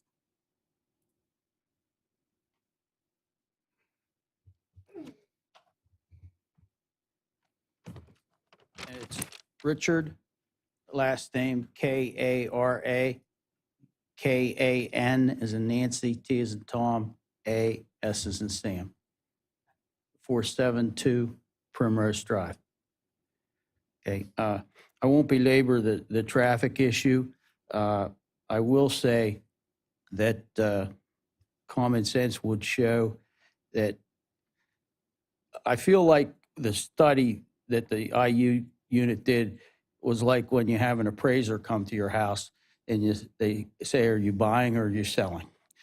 Because the study that they've done takes numbers and spreads it out over a year, a number of years. They were based on 2005 numbers. Common sense would say if you have a full office building, people go in the morning, they park, they leave in the evening. That's one round trip. When the school students come in, the parents leave in the morning after they've been dropped, the students have been dropped off. That's 2 trips right there. Then they come back in the evening, that's another 2 trips. So you have to have more traffic over the course of a day. What they're doing is telling us if you spread it out over all that extra time, days, years, take out the holidays and things like that, you actually have a traffic reduction. And I don't see how that's possible. The other thing I wanted to say was, and Madam Chair, you actually asked the question, how many students will there be and how many students could there be? And you never, if I'm incorrect, I will ask you though, did you get a numerical answer on that? Did they tell you? Because if they did, I missed it. Okay. Would there We'll be? add it to the would other there be questions. We're 100 not and- answering questions right now, Okay. but we'll, Would there be 150 students? But there could be 400. So depending on a lot of different circumstances. And so we've asked that question since day one. And we can't get a definite number. And obviously, the whole project is a lot different if it involves only 150 students or it can grow to be 350 or 400. And that's why I cannot see how something could be approved based on too vague amount of information. Thank you. thank you. Okay, and one last time, I just want to make sure Lee Cressman is not here, and either is Eileen Riley, correct? Okay. Oh, already forgot about our Zoom friends. Are there any questions on Zoom? No, okay. So, yes. I think that we did receive another public comment via email today that our assistant township manager will read into the record. Great. So this email was from Dan Wallace at 848 Girard Avenue. And he said, I support the rezoning of the former Axe building on Morris Road for conversion to MCIU offices. This is an appropriate reuse of the facility for the students and staff, whom of some may be township residents. I ask that the commissioners vote to approve this request and move the project forward. Thank you, Dan Wallace. Thank you, Megan. Okay, so I'm going to start with the questions that I got, and then I'm going to open it up to the rest of the board and the staff to pose whatever questions that maybe I missed. The first question I received from Casey was if there would be a school zone, if we think there's going to be a 15 miles an hour school zone. Matt Hammond, would you be the one who would know that answer? But you have to do it at the mic. Say your name again for our few virtual friends who are still watching us. Sure, Matt Hammond with Traffic Planning and Design. The answer to the question is no, no school zone is being proposed. Okay, thank you. Okay, then we had another question. Oh, we had two questions from Llewellyn. How are we going to know what PennDOT will prescribe to be done? And how will we know that the MCIU will comply? So again, Matt Hammond, the information that will be provided for by PennDOT, as I mentioned earlier, will be copied to the township. And that information will be provided to Mr. Heinrich, as well as anyone from the township that is part of the PennDOT, what's called the EPS system. However, I will ensure that whatever information is received, as was outlined in Mr. Heinrich's comment, is copied to the township. That was something that Mr. Heinrich had requested. And then as far as complying with whatever PennDOT requires, PennDOT issues what's called the highway occupancy permit at the driveway. So if the applicant or the owner does not comply with the requirements of PennDOT, PennDOT has the ability to close that driveway down and revoke said permit. Okay, great. Excuse me, Commissioner yes, Hall. Yes. Andy, do you have anything to add, or do you feel that that was a valid answer? You don't have to get up, Andy. Yeah, thank you. There's too much shuffling for the small space. On the PennDOT issue, I agree with what Mr. Hammond said. Once it's in PennDOT system, it's a state highway. PennDOT has their inspectors. They'll ensure that whatever is required will be implemented by the applicant, or they'll close the driveway down. Just going back on one thing on the school zone, it's unlikely PennDOT, a school zone is, if you're talking about flashing beacons of any sort, that involves another permit from PennDOT. And in this case, it's unlikely to occur because everybody's driven to this site. There's no pedestrian, there's no school walking zones in the area. There's really no reason for a flashing beacon in this kind of setting. I find it unlikely that PennDOT would approve some kind of school zone in this area. And I had a question that Sue Samuels asked, which was, how can there be less traffic than the Axe building? There's so few cars there now. Either of you? I'll just briefly say that that's a broad question for what requires some narrow answers. As you heard Mr. Hammond's testimony, there's more traffic during some time periods, there's less traffic during other time periods. It all depends on what time of day. If you're comparing the proposed school use, they're done by the afternoon rush hour, so there's a reduction in the late afternoon, typical commuter peak hour. But in the morning and in the early afternoon, there's going to be an increase in traffic due to the proposed use. And what was the percentage increase? You don't have that. You asked me that question I know. before, and I find it interesting. I briefly looked through Mr. Federico's information. Yes. And when you're getting into percentages, Mr. Hammond's testimony and report all references increases to the traffic, that very heavy traffic on Morris Road, which is a small percent. Mr. Federico's testimony is all compared to just what's going in and out of the driveway, which is a low traffic volume, which results in a high percentage. Oh, I see. So we're pretty much playing numbers games. From my perspective, I just want to make sure that the driveway works and that it satisfies PennDOT requirements. And I think that's the direction we're headed. Okay, so it's very different to have Morris Road volumes versus the driveway volumes, which currently there aren't very many driveway Well, volumes. Mr. Hammond was Mr. Federico was comparing with office use of the driveway Currently. previously. So I see. It's not Okay. no traffic, but it's Got it. a much smaller Okay, volume. because those percentages were very different, and I just wondered We're why, what playing the with rationale was. percentage. Go ahead, I'm sorry. And I'm sorry, again, Matt Hammond, I think those percentages are somewhat similar in that Mr. Federico's testimony talked about the AM peak hour, which I did agree that was going to increase. I think my testimony was my comment was approximately 50% increase. Mr. Federico said 45%. Okay. Mr. Federico, when he talked about 74%, he talked about the afternoon, the school afternoon peak, where obviously I agreed that there would be an increase in traffic during a time period that you experience a lesser volume on Morris Road? Because again, you can look at the volumes at the driveway, but it comes down to the amount of traffic on Morris Road and the ability for vehicles to get in and get out. And then what I said is during the PM peak hour, there'll be a significant decrease in the commuter peak in and out of this driveway and the traffic on Morris Road associated with this use. So I think the way it was discussed, I talked about the peak hours. Mr. Federico focused on the increases, did not acknowledge the decrease.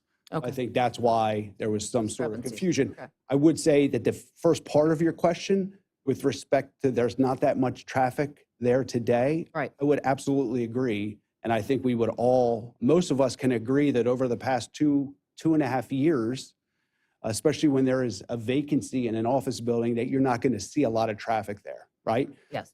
However, that can't be the baseline. We can't assume that because there's a vacancy in a building and there's not a lot of traffic being generated for the last 3 or 4 years, that's going to be the norm.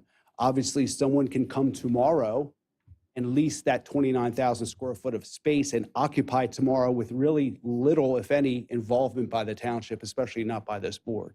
So again, looking at it today or looking at it in the last 2 or 3 years, yes, there probably isn't that much traffic in and out, but tomorrow there could be, and there was prior to that. So that's kind of what I analyze, as if someone came in tomorrow and occupied the building, what would it look like compared to what it would look like if it was occupied by the MCIU? Great. Thank you so much. Thank you for that clarification. Welcome.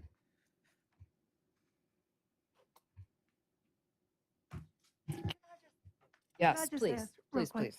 Van, what is the occupancy of that building as it stands now? I mean, if Mr. Hammond said an office came in and wanted to bring all its employees, what's the max that could go in there?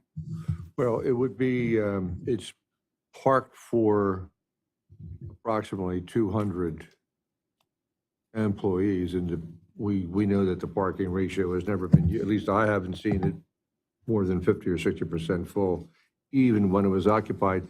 It's a good, though, if I could dovetail on that point, when the township receives a proposal for new occupancies throughout the township, a use and occupancy permit is issued.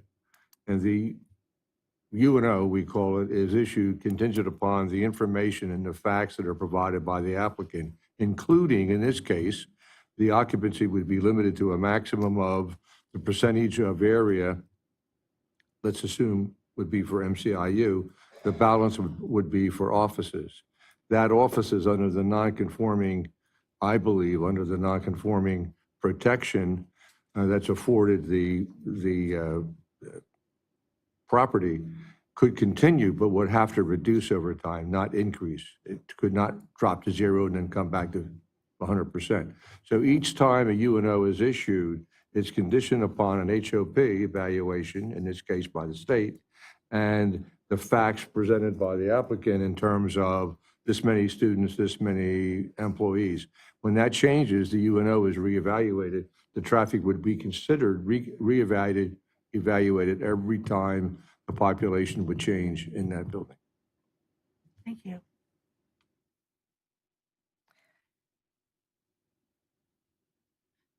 Any other traffic or zoning questions?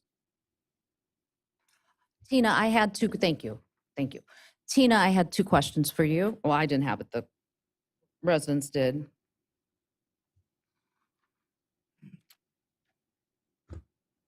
Yes. And I know you've been posed these questions before, but if you could just one more time, try to be as clear as you could about this. Certainly. The first one was that one of the people who made a comment said that the IU said, it will be necessary to seek more students if the law firm leaves. Is that something that you said? I did not say that, I don't believe. Is that the I'm plan, not- to I'm seek not more certain students if the who- law firm leaves? Is that the plan? Not to seek more students. I don't Okay. think that was I said, hadn't heard I that, just- but this Brad, resident said you it, so I wanted to clarify that. Brad may have said it. I don't know. We've said from the first meeting that if the tenant leaves, our first choice would be to get another tenant. Okay, the first choice will be to get another That would tenant. be our motivation right now. Okay, I just wanted to clarify that. And then, Again, I'm going to ask everybody to stop shouting from the back. It's making the court reporter's job very difficult.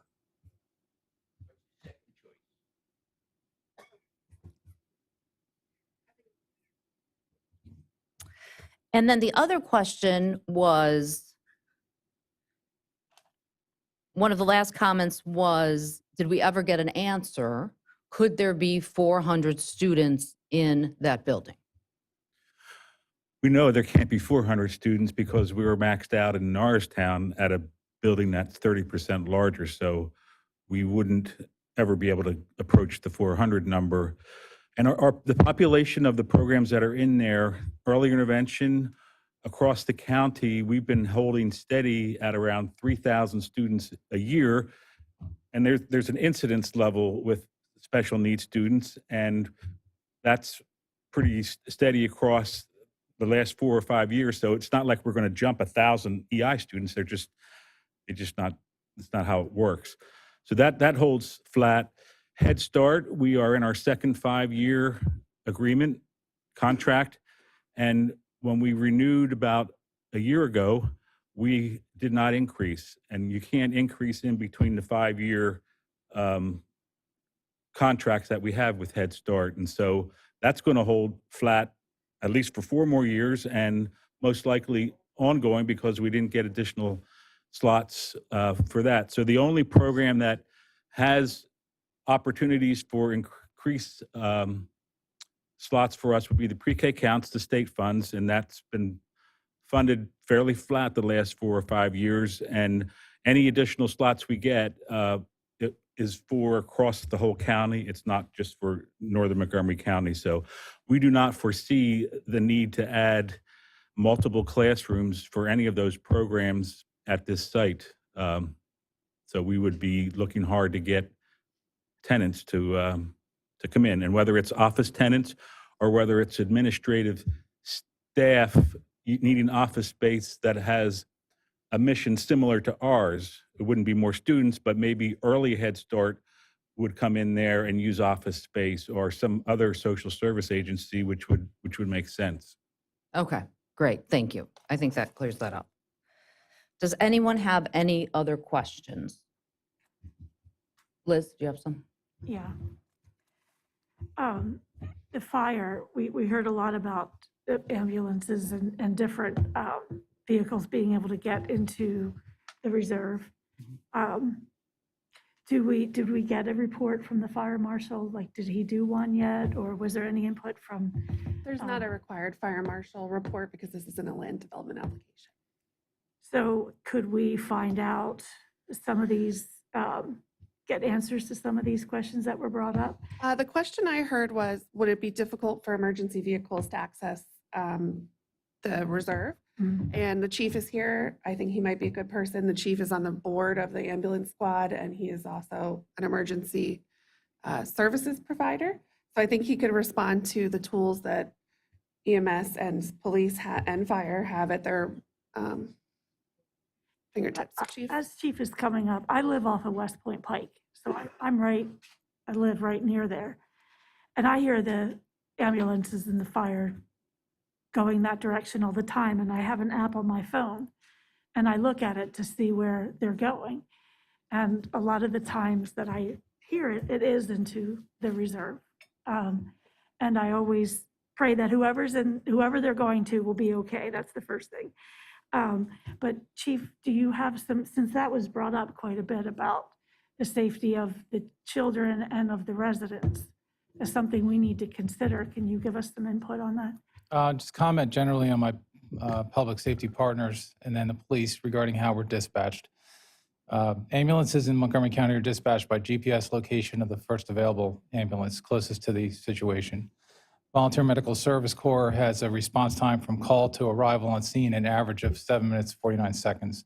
I believe the fire company's in about the same range. Commissioner Carter, about 7 minutes, I recall.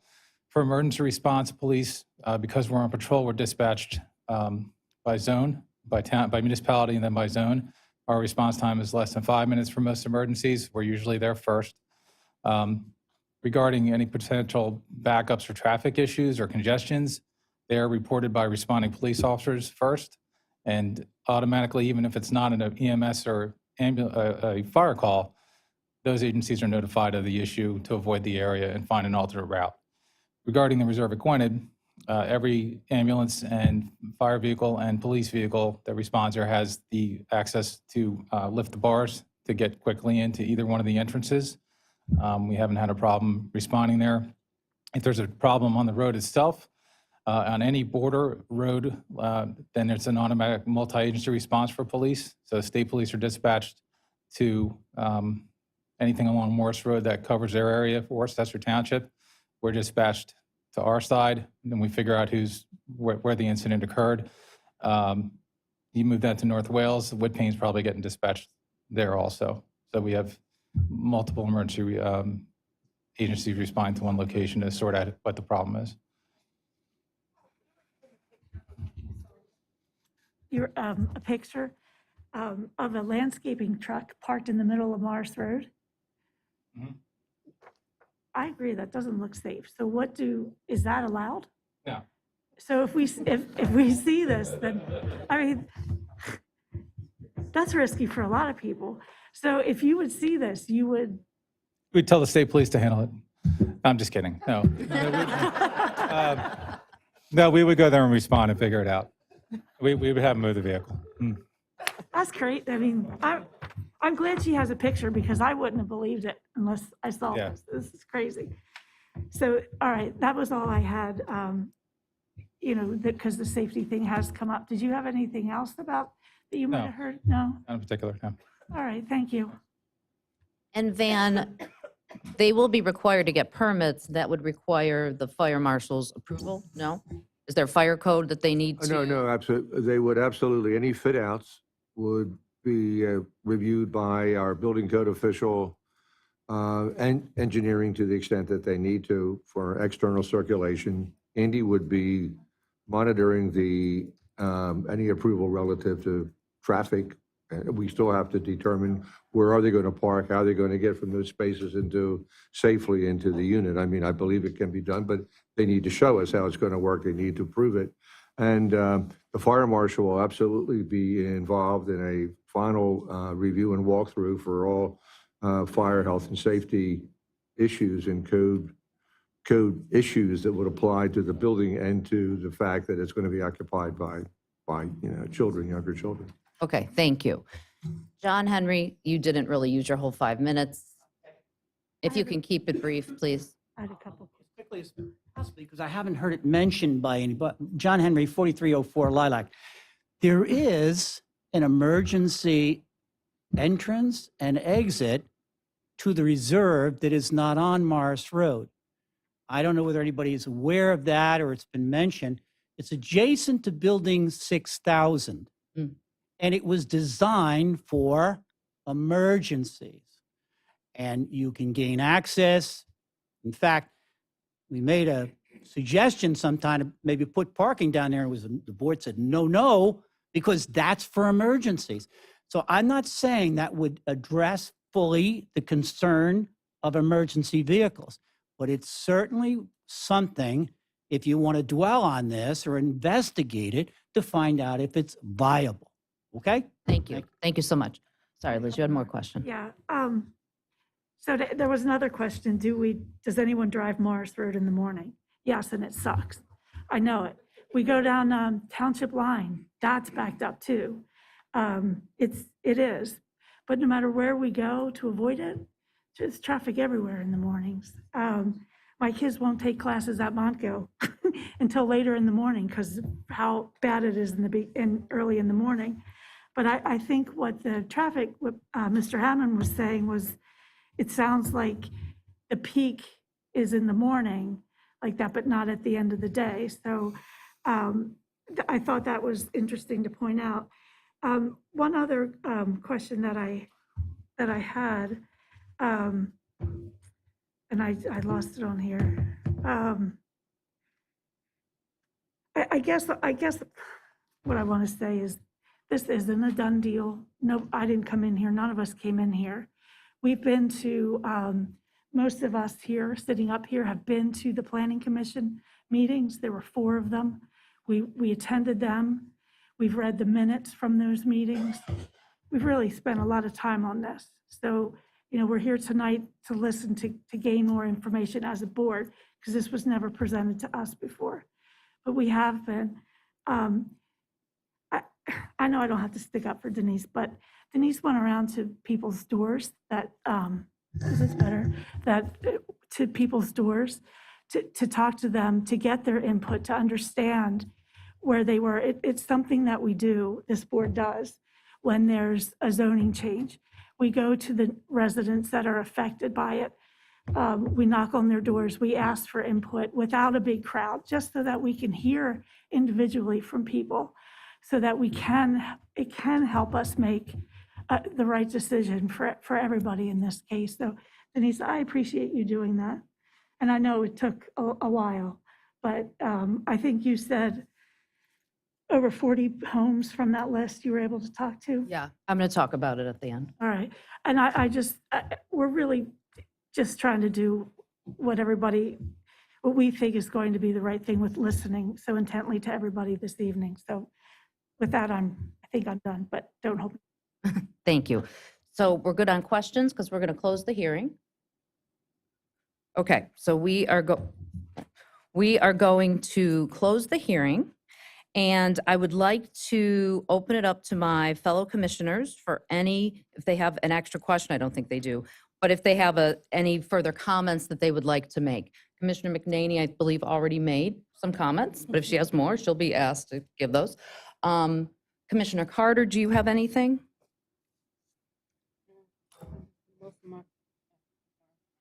No, I just wrote down most of the issues raised, and all the issues raised were around traffic and safety, except for one. So no, I mean, I have concerns because everyone talked about the same thing. So still have some concerns. Okay. Did you want to ask any other questions of? No, anybody I here? think I heard from the 3 traffic folks. Okay. Okay, great. Martha, did you have anything? Yeah, I just want to thank the applicant for coming tonight and all the residents. It's really good to see people come out and be part of the township. I mean, it'd be nice to have this at all of our meetings. Unfortunately, we don't. So thank everybody. And I'm going to echo what Liz, what Commissioner McNaney said, that we do put a lot of effort into looking at all sides of the issues. It's not a one and done thing. We make sure that we review all of the minutes. We go through everything to make the best decisions for the township. Thank you. Thank you. Commissioner Damsker, did you have anything to say? Yeah, I would, because obviously. Microphone, please. Microphone. That most of the people here are my neighbors, and I don't want the impression to be, and I appreciate, because we have a very special community in that we have a lot of our residents who actually mentor and go to the Norristown Elementary School, and they've been doing that for a couple years, helping the children who need help in English and in math. So trust me, I know that all of you do care, because many of you have been teachers and you do care about children. But I'm going to make a decision tonight because personally, I feel that these children who with disabilities, and there is a need for them to have a place. And I know that some people didn't feel that this was the right place. But if you listen closely to what the traffic people said and what our chief of police said, that it appears that everybody feels that it is basically a traffic issue and a safety issue, but the times and everything else, and you heard from the township engineer traffic individual, you heard from Mr. Hannum, the traffic thing, and I'll tell you that I think that our main exit, when I come there, that one car would get through. It was so irritating, and that I I don't know whether anybody's aware of it, but we spoke to the head of Public Works here, and he actually extended that light. Now, I know this doesn't, but now 3 or 4 cars can get through. And as far as, because I've waited there sometimes and one car gets through and then you've got to wait another 15 minutes to make a left or a right on Morris Road. Pardon me? Well, you mean that none of you don't see the backup on turning onto Morris Road in the morning? Well, that's what I'm trying to tell you, that the backup, now 3 or 4 cars get I'm going to through. ask everybody, the court reporter can only take one person's statements down at a time, so please let All right. Commissioner I Dancer just finish her wanted, comments. look, there are issues with the traffic, but we'll have to, each of us have to make a decision on where we feel that this would benefit the community and benefit our children. Thank you. We had ample opportunity for everyone to sign up to speak who wanted to speak for 5 minutes. I asked several times, and we've already closed the hearing. So,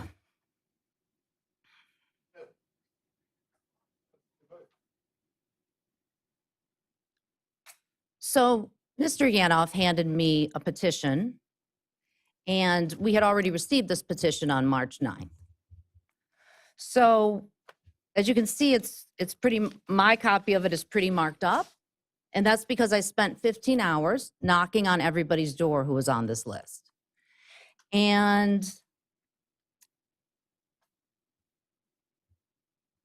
what I did is I broke it down according to homes. How many homes had opposition to this zoning change? And what I discovered was there were 74 homes that were represented on this list. And of those 74 homes, there were 39 homes that had someone there who was available to talk to me.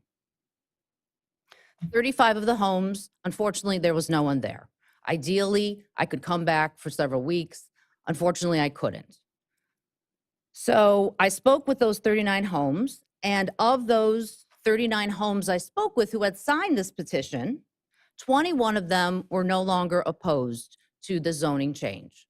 Their feelings were that they signed the petition because they didn't want to disappoint the person who asked them to sign it, or they didn't have all the information, but after going to the Planning Commission meeting or after getting more information about it, they decided that they didn't have an issue with it. They weren't opposed to it any longer. Some just didn't care, they said, quite honestly. There were 14 homes that were definitely adamantly opposed to it. And there were 4 homes that were on the fence. They weren't opposed to it, but they definitely weren't for it. And they said they were landing somewhere in the middle. And they wanted the record to state that. I also met a woman who didn't sign the petition because she said she was in support of the zoning change. So first of all,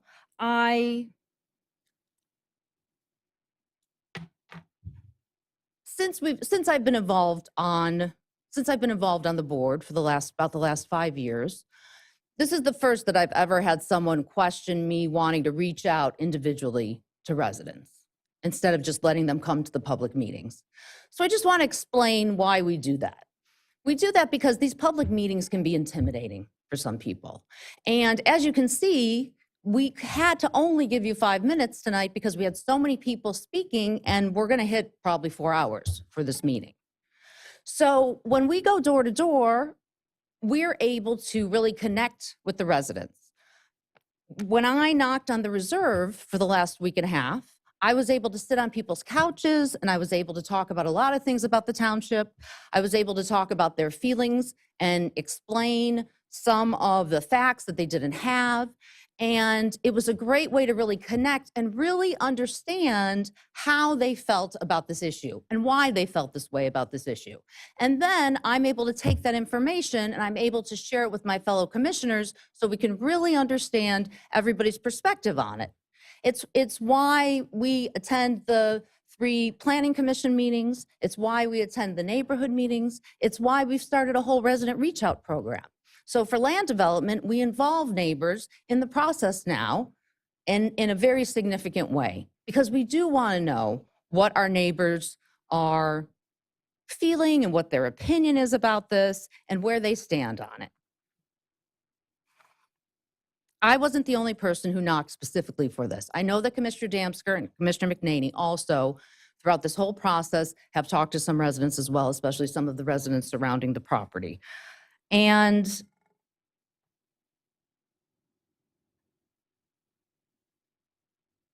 the reason that we do that is the same reason that we've had so many meetings, why we're having a special meeting tonight, because normally this would be part of our normal public meeting and we'd have a whole list of agenda items.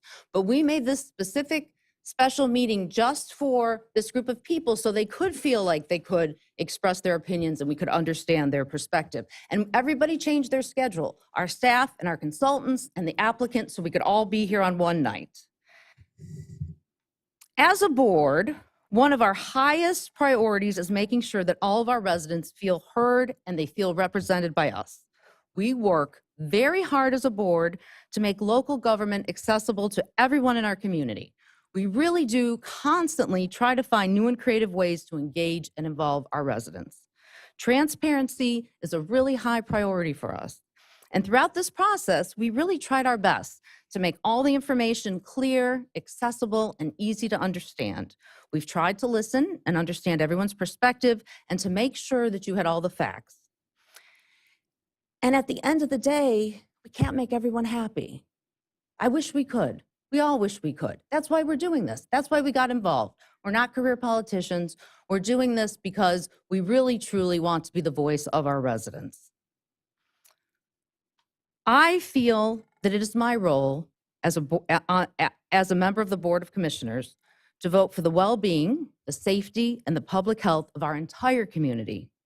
I have considered all the pros and cons of this the zoning change thoughtfully and thoroughly, and for that reason, I'd like to make, let me rephrase that, and for that reason, is there a motion to approve ordinance 2022-03?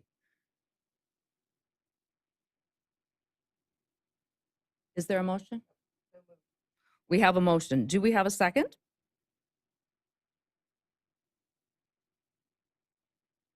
We have a motion and we have a second. All in favor, say aye. Aye. Aye.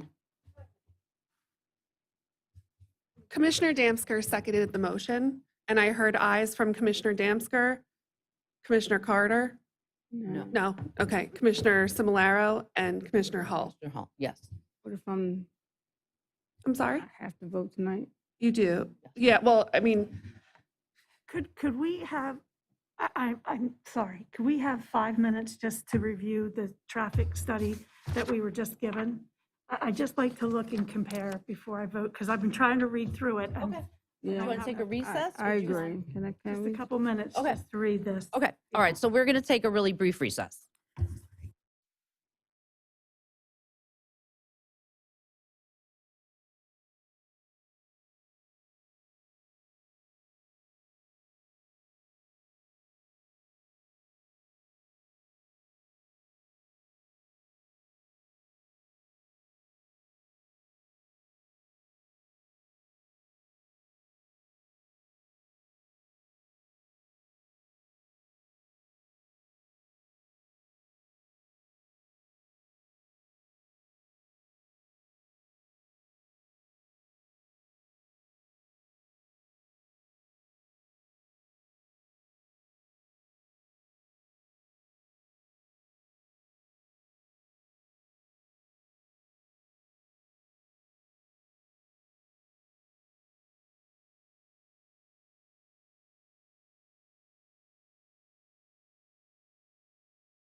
Okay, so we have a motion, we have a second.